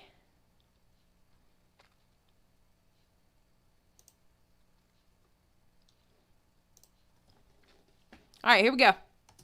Essentially, if you put it out on the internet, he has it. I also found screenshots of when he has harassed you. He made accounts on YouTube years ago pretending to be a girl named Ava, I think she means Aja, but whatever, and bothered you then. I believe he has a list of your past employees, one being an optical shop, and though I am not sure, I believe he might have sent them things about you. He made various Twitters and sent you messages about other people and things that have nothing to do with you. He even started reaching out to various people, followers of you on YouTube and Instagram, with quote-unquote proof that you buy subscribers. I know via screenshots that he sent these with little notes on them. If I had known about this sooner, I would have stopped it sooner, but unfortunately, our family has some communication problems. In this modern age, it's hard to find a reason to check someone else's computer for anything, but I think my parents should have been more attentive with that. I was using his computer for schoolwork and found everything. Even videos of you in a bathtub, which I thought as inappropriate, and I truly don't understand how he got those. Oh my I took God. the laptop and showed the information to my family, and we have all decided it is in his best interest to go to a mental health facility and be cut off from this. I don't know what else I can say, but I am sorry. He was and is a kid, and is currently only 15. I don't know when you started posting or what he first saw of you, but for some reason, you became his fixation. He is going to be receiving help and counseling, and we are going to be spending thousands of dollars to figure this out. I refuse to let this happen to any other woman. I am sorry for doing this anonymously, but because my brother is a child, my parents have told me not to speak out about this with anyone else outside of family. I know that must be inherently frustrating for you, but it's important to me that you at least know that this problem was seen.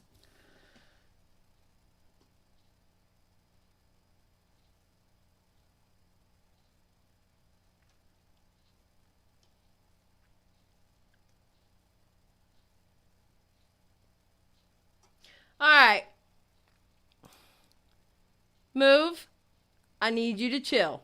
Stop arguing with people in the chat. All right. You are absolutely 100% allowed to be here, but do not argue with the chat. Chat, pay attention what's going on the screen. All right. Because this is actually pretty important. All right. Don't worry about Move. Move keeps going. I'll remove move. Messages about other people and things that have nothing to do with you. He even started reaching out to No, various that's- people, followers of you. I know, troll, but let's pay attention to the screen because this is actually really important.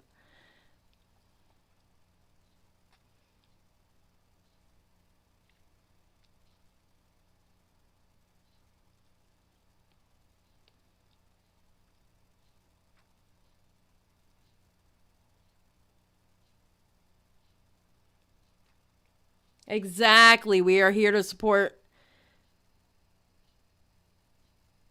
Don't smoke. It's not good for you. Okay, thank you. I'm 45 and grown.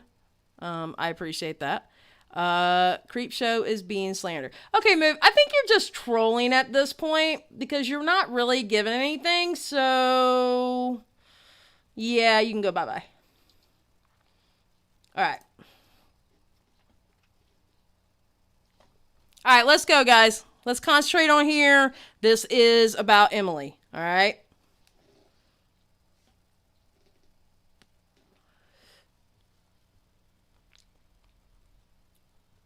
Really grainy, all the way up to some that I see you are currently posting on YouTube. He has pages and pages of screen names, information on you, and things that I don't think any person should have on someone. Essentially, if you put it out on the internet, he has it. I also found screenshots of when he has harassed you. He made accounts on YouTube years ago pretending to be a girl named Ava, I think she means Asia, but whatever, and bothered you then. I believe he has a list of your past employees, one being an optical shop, and though I am not sure, I believe he might have sent them things about you. He made various Twitters and sent you messages about other people and things that have nothing to do with you. He even started reaching out to various people, followers of you on YouTube and Instagram, with quote-unquote proof that you buy subscribers. I know via screenshots that he sent these with little notes on them. If I had known about this sooner, I would have stopped it sooner, but unfortunately, our family has some communication problems.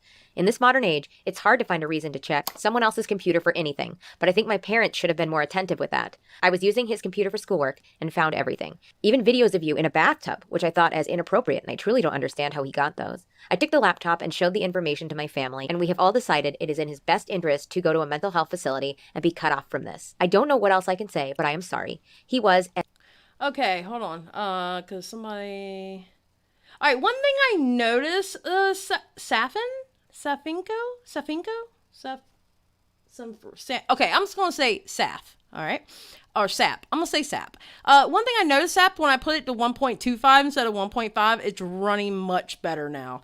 And every now and then, I've already set the GPU and everything on the Streamlabs part, and it's been running smoother. It's just today it wanted to take a shit. I don't know how to explain it, but it's been running smooth this whole entire time since I changed it, and then today it wants to take a poop. I don't know. But once I put it down to 1.25 instead of 1.5, it's running better. So, and I've also changed the outlook of it, so. And is a kid, and is currently only 15. I don't know when you started posting or what he first saw of you, but for some reason, you became his fixation. He is going to be receiving help and counseling, and we are going to be spending thousands of dollars to figure this out. I refuse to let this happen to any other woman. I am sorry for doing this anonymously, but because my brother is a child, my parents have told me not to speak out about this with anyone else outside of family. I know that must be inherently frustrating for you, but it's important to me that you at least know that this problem was seen and will be taken care of. If there is anything else you want to know, please don't hesitate to ask. I only made this account to let you know what is going on, because I felt that it was close to criminal for you to not know about something that so dearly affects you. I know when I was being harassed online at the age of 13, my trust in people went down because I couldn't know who did it. I want to tell you it was my brother, a boy you don't know, who at a very young age found you online and became obsessed. There is no other way to say it. He became obsessed. I hope that eases your mind and your heart, and I hope you have a beautiful life again. If you need anything else, let me know. Okay, so Britta Filter messages her and pretty much tells her everything that happened to her was a 15-year-old. A sock account messages her and tells her that everything was a 15-year-old. Yeah, this is like that excuse. Yes, Lawrence, this is... okay, so instead of a 12-year-old autistic child that somebody else used as an excuse, now this is coming from a sock account that made it just to message her, and it's a 15-year-old. Talking about the lewd pictures and everything else. I said, would you be able to do me a favor, so I know this is all real? I need to see/talk to you on video chat, Snapchat, Instagram, Skype, it doesn't matter. Because all this information seems suspicious to me. It's exactly what's happened to me to a T. Obviously with a huge handful of things missing and some things that I didn't even know that they had on me. And I find it very strange that all this information would be in one place, especially some of the more personal things, like him getting me fired from my job. Unless he specifically wrote that down somewhere, which would also be strange, I just find it unusual. Also, this has been happening for 5 years. I just find all this hard to believe that a 10-year-old would do what, Thank you. So it's been happening for 5 years at that point, okay? So the 15-year-old would have had to have been 10 years old when it started.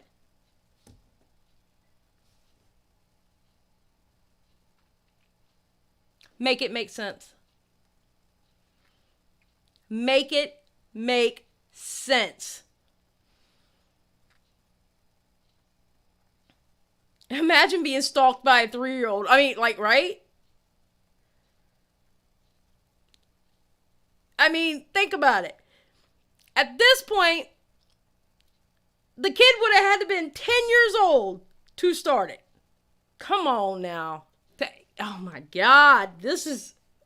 He did back then. I find it all hard to believe, especially because I know it's you, Andrew, and I don't think you can fulfill my video chat request. And I've already decided I'm not going to take this anymore. I can't be held down by my past mistakes. I've worked hard to improve myself as a person and on my mental health. I needed to be a better person. I am a better person because of my mistakes. You can't hurt me anymore. Brita Filter says, if you don't believe me, that is okay because of what has happened and the legality of it all. My parents are not comfortable with that, but I understand your issues. I hope you find peace, and I am glad you've moved beyond this. Personally, I am sorry that this has happened to you, and I wish you nothing but the greatest success. As for how we know he got you fired and information of the like, he has a video of you crying where you state someone got you fired and text documents of him taking credit for it. Though I doubt I will be able to convince you that this is legitimate. I do hope... So now, the 15-year-old is the reason why she had gotten fired. Come on now. That you find peace with this, and I understand the trust is not here. If I could Skype with you without risk, I would, but according to my parents, that is a risk they don't want me taking. Meanwhile, I hope you know these were not your mistakes. These were my brother's, and he will be paying for them. You didn't and do not deserve to pay for my brother's misgivings. This will most likely be my last time using this account. I do appreciate your time, and I hope from the bottom of my heart and soul that you continue to do well. I pray you are able to forgive those in your life, and I know you will continue to thrive. Thank you for at least listening to what I've had to say and letting me know that words have gotten to you. God bless. What a ripe crock of shit. First of all, this is a pattern, right? Now that I've gone back and actually looked at some of the stuff people have compiled about Shannon, it's this is certainly a pattern. She gets called out and she goes, whoa, whoa, whoa. And she either adamantly denies the allegation or she does this softball apology. And then she's like, okay, I know you guys want more proof. And I'm totally going to get you guys that. But here's an obstacle as to why the proof either is vague or I can't disclose it. But then she kind of doubles back and she's like, but I do have legit proof, y'all. It's just going to there's an obstacle in the way. But I have that legit proof. Just you wait and see to kind of, pacify the angry mob. And then enough of her fans pop up to defend her that it kind of drowns out the angry mob. So just the casual passive viewer is oh, okay. So CreepShow Art's fine, right? She's not problematic, right? And then nothing ever comes of anything. There's no real accountability. There's no justice. There's nothing. And whether it be one of her actual CreepShow Art accounts or one of her sock puppet accounts, she repeats this behavior. When she gets called out, she does this dance. Maybe she mixes up the steps a little bit, and then nothing changes. Also, wasn't it really interesting that this Brita person just so happened to also have been stalked and harassed when they were 13, just like Shannon has claimed? I think that's really... Remember, Shannon's video started when she was in middle school. I'm telling you, the shit adds up. I'm sorry.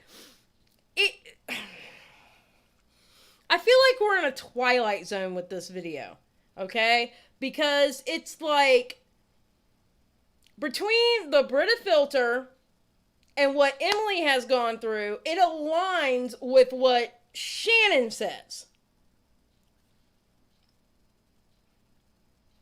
I'm sorry. It adds up to me.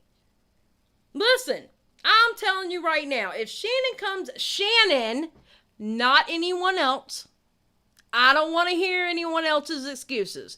If Shannon comes out with absolute proof that it was not her or her husband,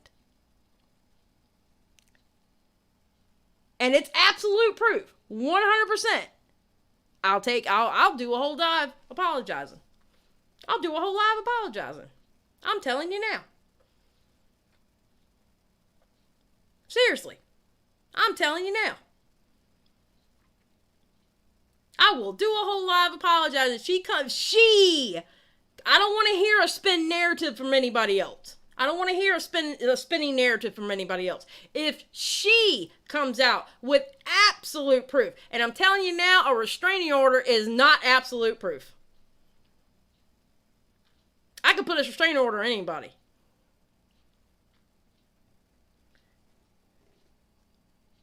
Thank you, Skip. Thank you. So, I'm just saying.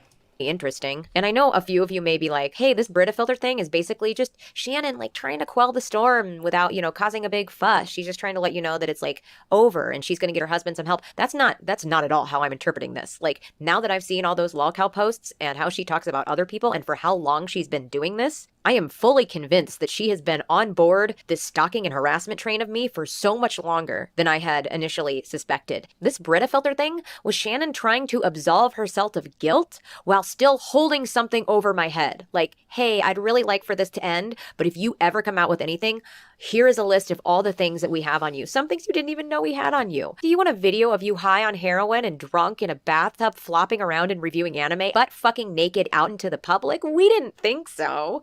So let's all just forget about this. This never happened. Let's never talk about it again. What's funny, like I mentioned before, you can see I'm still not 100% convinced that Shannon was involved at the time I was responding to Brita Filter. I was totally convinced this was Andrew. After actually having the conversation with Shannon and seeing all her lolcow posts and seeing her patterns and her behaviors, I am convinced that yes, Andrew started all of this. He stoked the fire. He was the one, the man obsessed. But then he roped Shannon in, and boy, oh boy, did she become the ringleader ultra fast. I can understand where she thinks that. I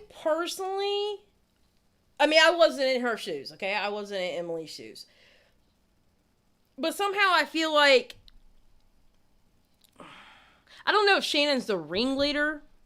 I think Anthony is the ringleader, and he finds enjoyment of CreepShow doing what she did. You see what I'm saying? Like sending out his own soldier. I still think he's the ringleader, personally. Now, granted, I'm not in this situation, and this is her story to tell, but somehow I feel like Anthony is literally entertained by this shit. Yeah, man. Yeah, Dion. I mean, either way, they're both culpable. Period. They're both of them. Both of them. Now, obviously, I face a moral dilemma here with the IP addresses. You can see that earlier on in the video, I did blur out some sensitive information because regardless of how Shannon treated me, the information she gave me was sensitive at the time, may still be sensitive, and I told her that I wouldn't share it, and I'm not going to. And it's not really even that relevant. It was just her, I think, trying to get some sympathy from me, so it's not like that's relevant at all. I do realize that the IP addresses are relevant, however. I can't, in my right conscience, share those IP addresses. Chelsea, I 100% agree. Yeah, my theory is CreepShow does it to please him. Yeah. Because again, I don't know what kind of relationship CreepShow is in, okay? But seeing how Anthony speaks the evil comic book villain words, he's a manipulator. Okay? Again, I don't know what kind of relationships he's in. But he likes to play people. And I think he fucking enjoys this shit. Yeah, Sunflower Girl, I 100% agree. I 100% agree. It's against my moral code, and my morals mean a lot to me. I just don't believe in doxing someone publicly like that. Now, obviously, if I had to get the police involved, that would be a different story. I can, however, give you some other pretty solid proof. So here is the blurred out screenshot of the information, the IP address and everything else. And if we go over here to get info, we can see that I took this screenshot on October 24th, 2018 at 7:31 p.m. We can also see that I took these Lily Singh screenshots on October 24th, 2018 at 4:34 p.m. and 4:35 p.m. And here we can obviously see that the video that Lily Singh was commenting on, my problem with a big YouTuber, was posted on October 24th, 2018. And as you can see here, 2 days later on October 26, 2018, that is when CreepShow Art mentioned me in her Instagram story, and later that evening is when I decided to confront her with the proof. The other IP that I was referring to, the one where I was just like totally oblivious that it was Andrew, I was like, I don't know, it's such a big city, who could it be? I have this email draft from 2013 where it's basically me begging the staff at Facebook to try to help me gain access back to this account. I'm letting them know that I'm being harassed, and this stalker had hacked into this account. I think they phished me. I think that's really what happened. I even say here that the police turned me away because he hadn't threatened my life yet. I even say down here at the bottom, I am on the verge of suicide because the harassment has become 24/7. Then I include back the IP and the information that the automated Facebook message had sent to me. What's even wilder that I didn't even notice until just now as I'm narrating over the screenshot is 2 emails above, we see an email that says Isla's Universe. And you know who/what is Isla? That is Andrew's old band name. Oh, dear Lord.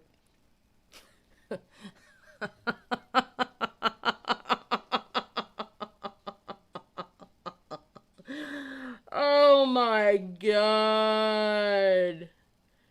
Holy shit.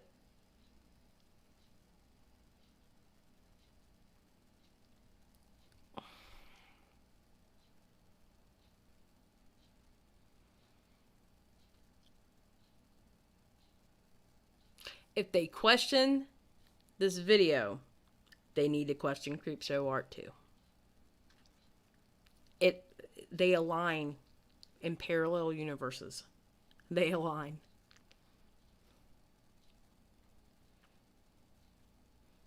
Yep, Maria. 1 + 1 + 1 + 1 = 4. So we open this email and I say, so what I'm planning to do is digitally draw in a vision of never-ending space where he's looking out onto. I'm thinking of having a meteor shower on the top left outside of the door frame. Homage to your old band name, winky face. He's had many band names. And then maybe a small satellite? I'm not sure, but it's the idea of him taking the plunge from absolute nothingness, the white hallway he's standing in, to absolute nothingness. Complete voids, but whereas one is oppressing and colorless, the other half is celestial and constant. I don't know. What do you think? We can go over more after Tuesday. Let me know. Cute little heart at the end. This was 2 months after I almost wrote an email to Facebook staff saying I wanted to kill myself because the harassment was too much to bear and I really would like access to my old Facebook account, please. So if everything I just included was not enough proof for you, I don't know what. It was the name of their band, Danielle.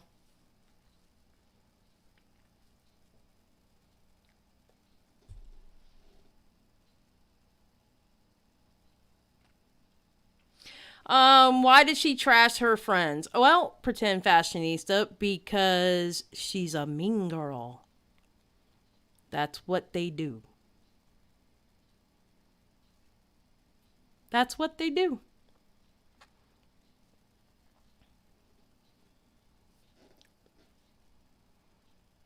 She was cozying up to people, I think, for subs and clout.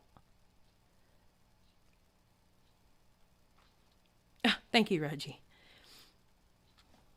Honestly, I think she did that. I really do.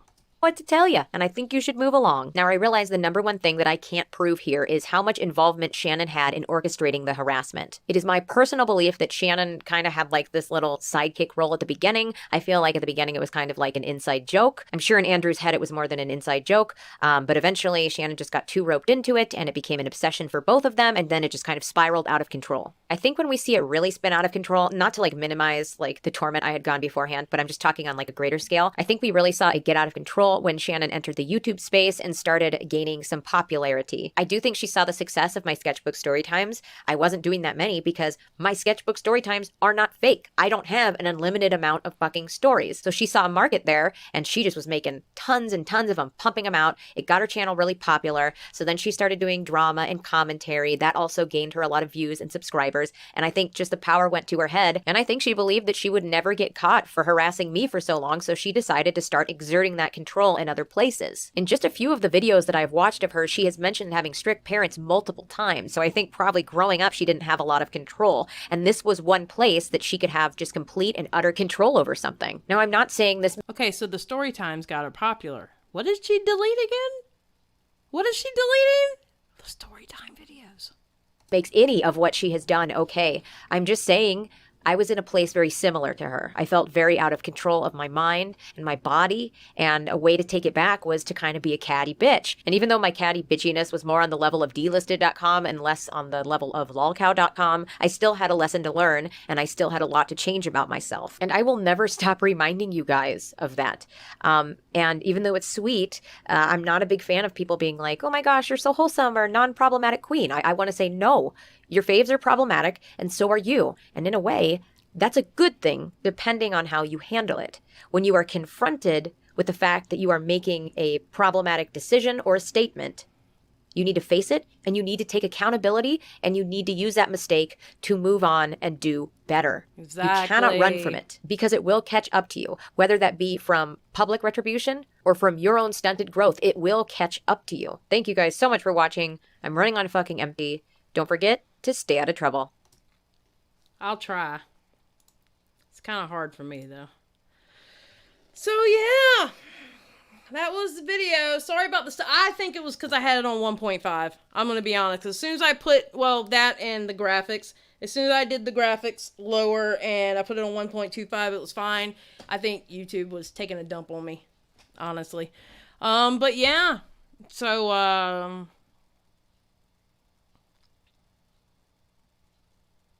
look, there's going to be people who don't believe Emily. And that's absolutely fine. That's absolutely fine. But if they don't believe Emily, then they need not to believe CreepShow. I mean, at least Emily put something out. What did CreepShow put out? What, her community tab that pretty much told on herself?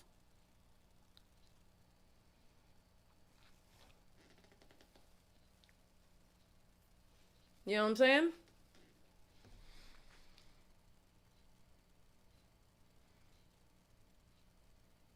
It's true, though. Your faves are problematic, and so are you. Absolutely. That's why I tell people all the time, don't stan YouTubers.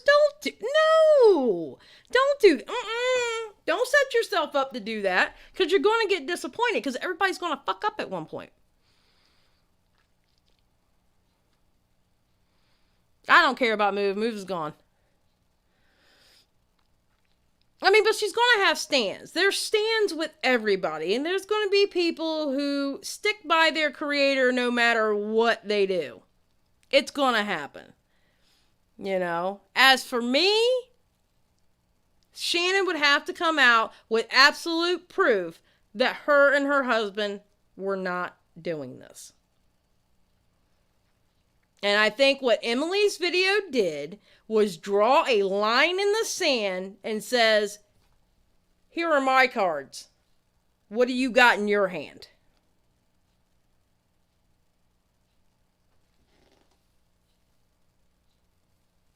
I think that's exactly what she did. And now, CreepShow is in a conundrum.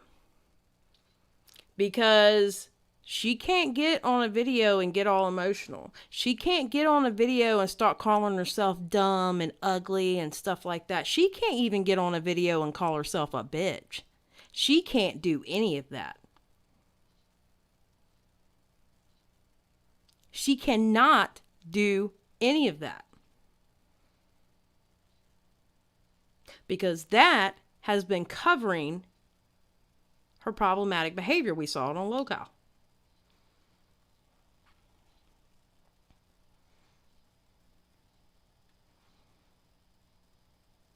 I think the only way, I'm gonna be for real with y'all, I think the only way she can really get out of this is throw her husband under the bus. Honestly. I think that's the only way she can get out of this is throw her husband on the bus.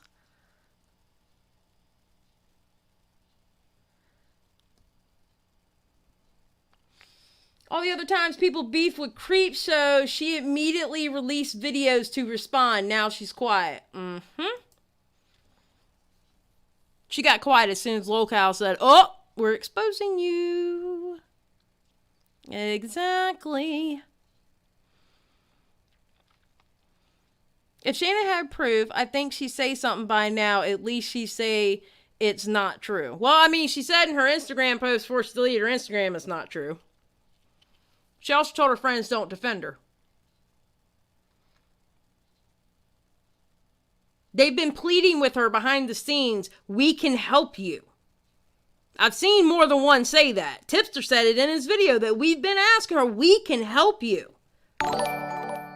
Thank you for the subscribe. They've been telling her, we can help you. She don't want the help.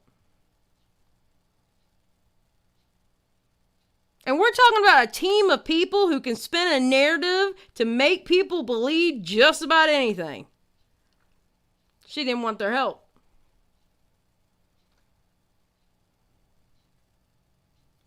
I'm just saying.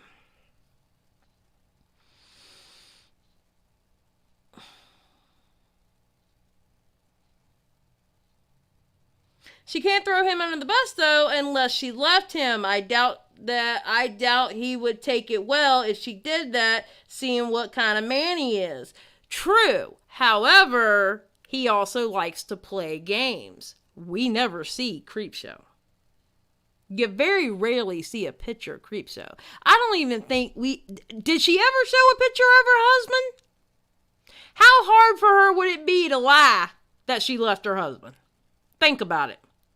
How hard would it be for her to lie and say she left her husband? Pretty fucking easy. You didn't hear him in the background of videos.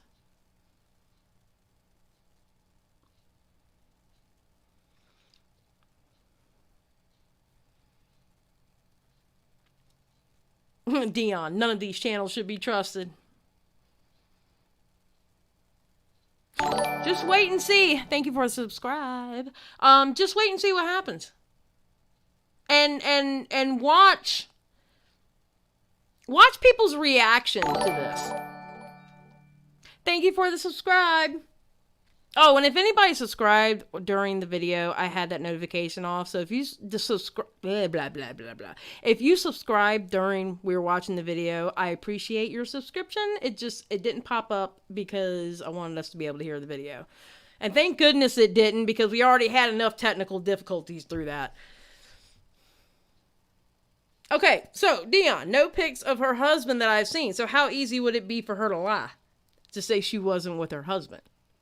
It would be pretty fucking easy. So just watch. Watch if she comes out and says something. Watch, see if she... I'm telling you, I think that's about the only way she can get out of this is throw her husband under the bus. Oh yeah, I'm not with him anymore. Oh, okay. I don't know how much I'm going to believe that. Thank you for the subscribes, by the way. Watch. But it's funny, because if she comes out with that excuse, then she completely lied to her whole audience on that community tab. She lied to her entire audience on that community tab. If she comes out saying it was her husband.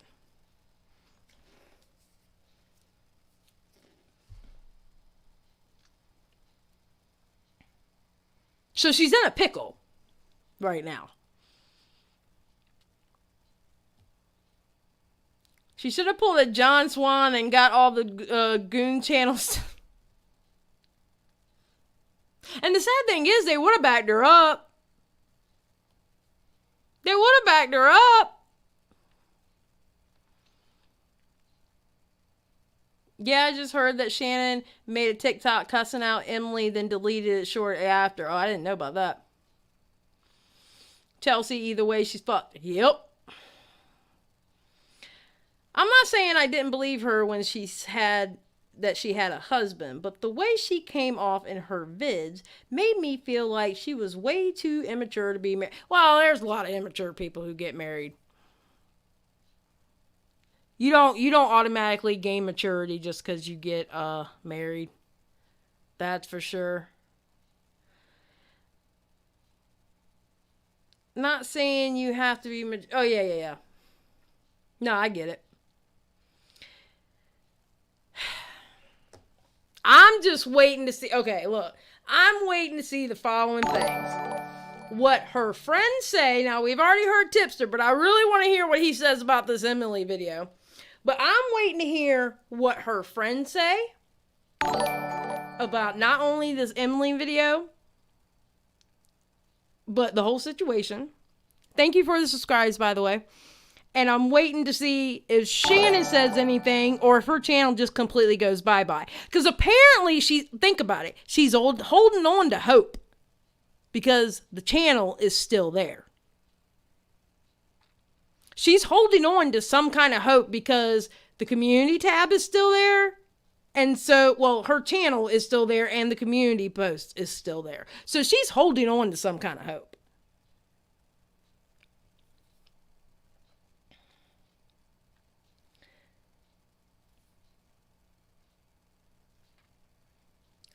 That's even if they're even together, to be honest. I'm still a Shannon husband truther at this point. Oh my God. People kept saying she was married to prove she wasn't a child because she acted very immature on streams. Oh, Dion, didn't know that. I did not know that. Did not know it at all.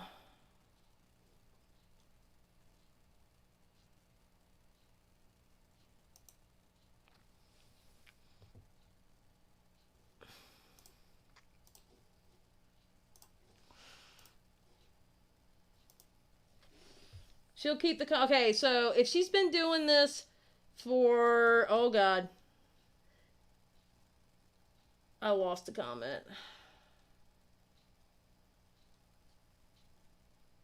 I've been spamming this forever. Her friends are on Twitter right now talking shit about Emily and being vague about their loyalty. The only person who denounced her 100% has been Loey Lane. I mean, let them talk. I mean... Not everybody is going to agree. Not everybody is going to agree with this. And a lot of people are mourning their friendship. Let them talk. Thank you for the subscribe. And you got to think, too. I mean, some of the people... I didn't hear them talk this much shit with her community posts. Did they talk a lot of shit about her community posts? And you're kind of talking about people who, you know, don't exactly respect women's stories when they tell them. So, thank you for the subscribe.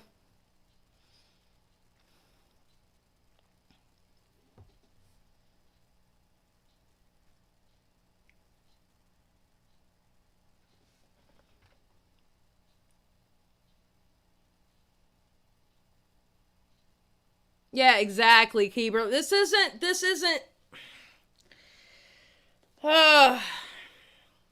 like, I agree with people going to the police, but this woman has done all that, so I don't know. I will say this. She's handling it a lot better than I would have. Because I would have burnt the internet down if that was me.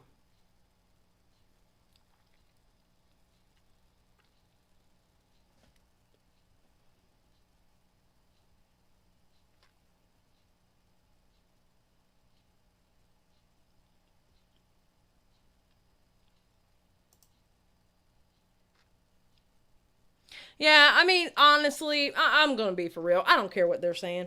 I really don't care. I believe what I believe. And I believe what I believe from what I have seen and adding everything up together. I mean, do I believe that was Shannon on Lockout? Yeah. And you know what? It could have been her husband at some point because they lived together. He could have used her device and her account. All right. So Bonnie and Clyde could have been on Locale together, okay? Whatever. But the IPs still went back to CreepShow. They have done this before. And what she said on LolCow was about Emily. Well, I mean, not everything, but I'm talking about the parts about Emily. Was about Emily. You see a sock account saying similar shit that was said in the video. You see the conversation between CreepShow and Emily, where CreepShow said 12 years. In her video, she says 8. Emily said 8. You see that Emily in Truth Sleuth's video tweeted out about the situation. 3 days later, Shannon's putting out a video saying, I was stalked for 8 years.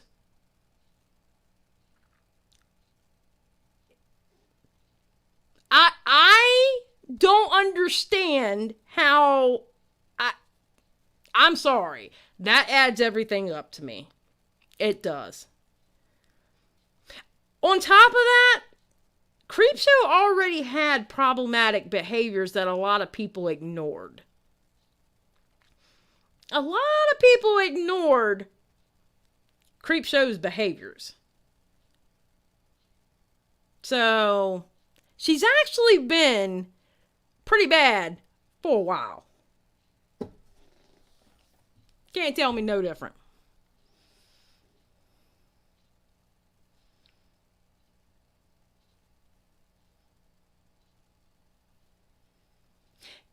Kai did mention the possibility of the husband being involved from the technical proof. Well, yeah, like I said, that's her husband. I mean, if my husband wants to use my cell phone, he can. He wants to use my laptop, he can. If he signs in under account that I'm signed into, but he goes on it, yeah, it's going to look like I did it, but it's him doing it. So absolutely, no, Kai is correct on that. So the next thing is what is, I don't even need this on anymore. Why do I have this in? The next question is, what's CreepShow going to do now? And that's what I'm excited to see. Because at one point, she's got to come out of hiding. Either that or delete her shit. Completely delete it. Right now, her channel's still there, so she's still holding on to hope. She's still holding on to hope because she still has her channel. She hasn't completely ran. She's running right now, but she hasn't completely ran off. Her channel's still there. Emily's video was probably contained the most evidence I've ever seen in a video of that kind, as well as the most, raw ass emotion, yeah? Yep. Thank you for the subscribe. Yeah, it is a horrible situation. It really is. Or she might come back as someone new. But again, her channel's not gone. Her channel is not gone. So I don't know what CreepShow's doing. I think... Dude. I agree, Dion. I think she should. But she's holding out. She's holding out. And if she comes back, say it a couple months later, she comes back. If she doesn't say anything about this, watch. Her friends are going to spin a narrative for her. Because that's what they do. I'm not saying all of her friends. I'm just saying some of her friends.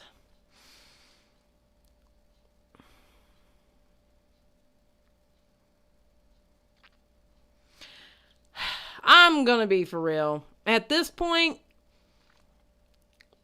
I'm interested to see what everybody has to say, but it's not that I'm not pressing anybody to say anything. I've already been through all that. I'm not going to do it again. I'm not going to do it again. Because there's no point. And you can't make somebody do something. The only thing I can do is say what I say. Thank you for the subscribe. Thank you for the subscribe.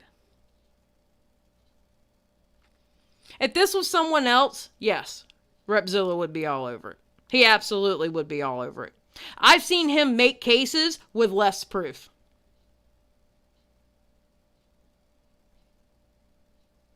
I've seen him make cases with less proof in a video. Just saying.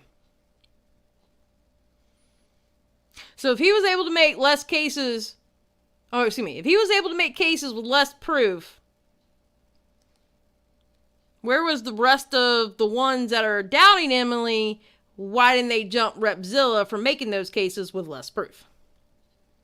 It's a game. It's all a game, people. It's all a game. It's a game.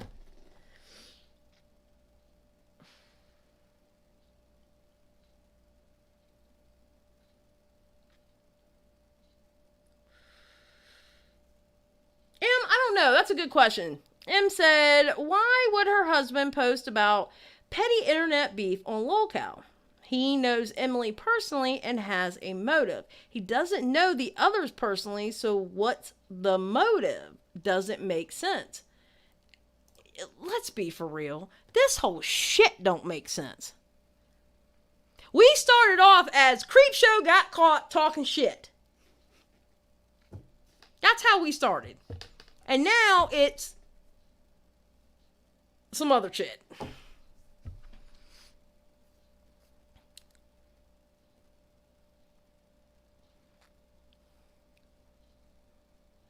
I'm actually curious about what Ready to Glare will say in her upcoming vid, considering she's all about holding women accountable. Yeah, no. I'm interested to see what she says.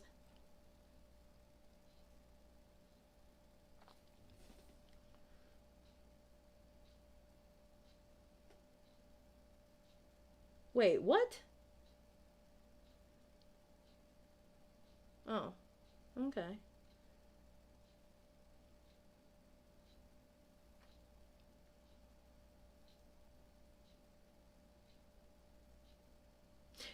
Yes, John. Yes, that's Repzilla. And it's not completely like Flock of Seagulls, because I remember Flock of Seagulls, okay? I'm old enough to remember Flock of Seagulls. It's not quite Flock of Seagulls, but it's not far either.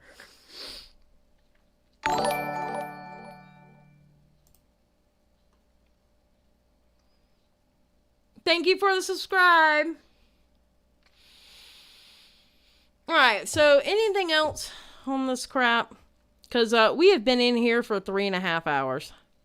And I got to put timestamps in and do my dailies on my video game. Just saying. And I'm going to be honest with you. And I'm telling y'all right now, if CreepShow comes out with a video tomorrow, I am not going live. We'll have to wait for Monday on that shit. Because I am taking tomorrow off and I'm playing my video game. I already got a group of people that's going to put me through some dungeons, or they're technically not dungeons. I think they're pods or whatever they're called. I want some time off from CreepShow, okay?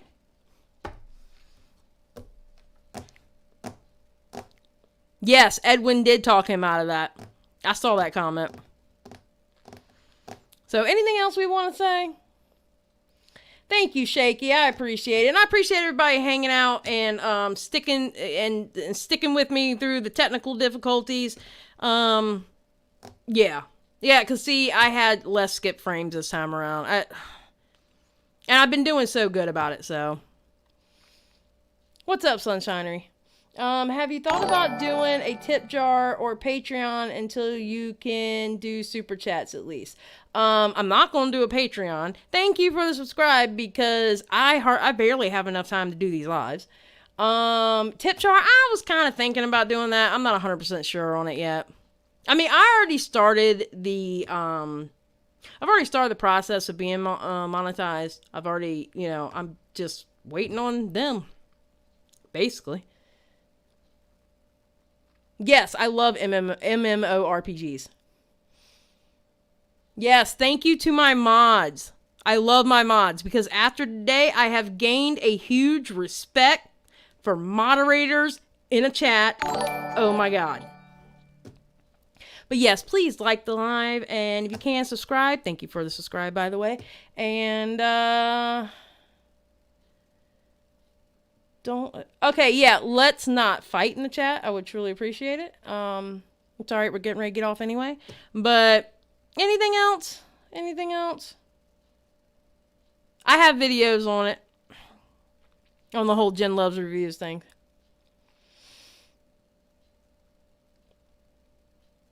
Yeah, Reggie. I mean, we were waiting how many days for this video to drop, and then it dropped. But yes, like this live. Please subscribe if you can. And see, boom, I talked it in existence. Thank you very much. And remember, guys, keep it real.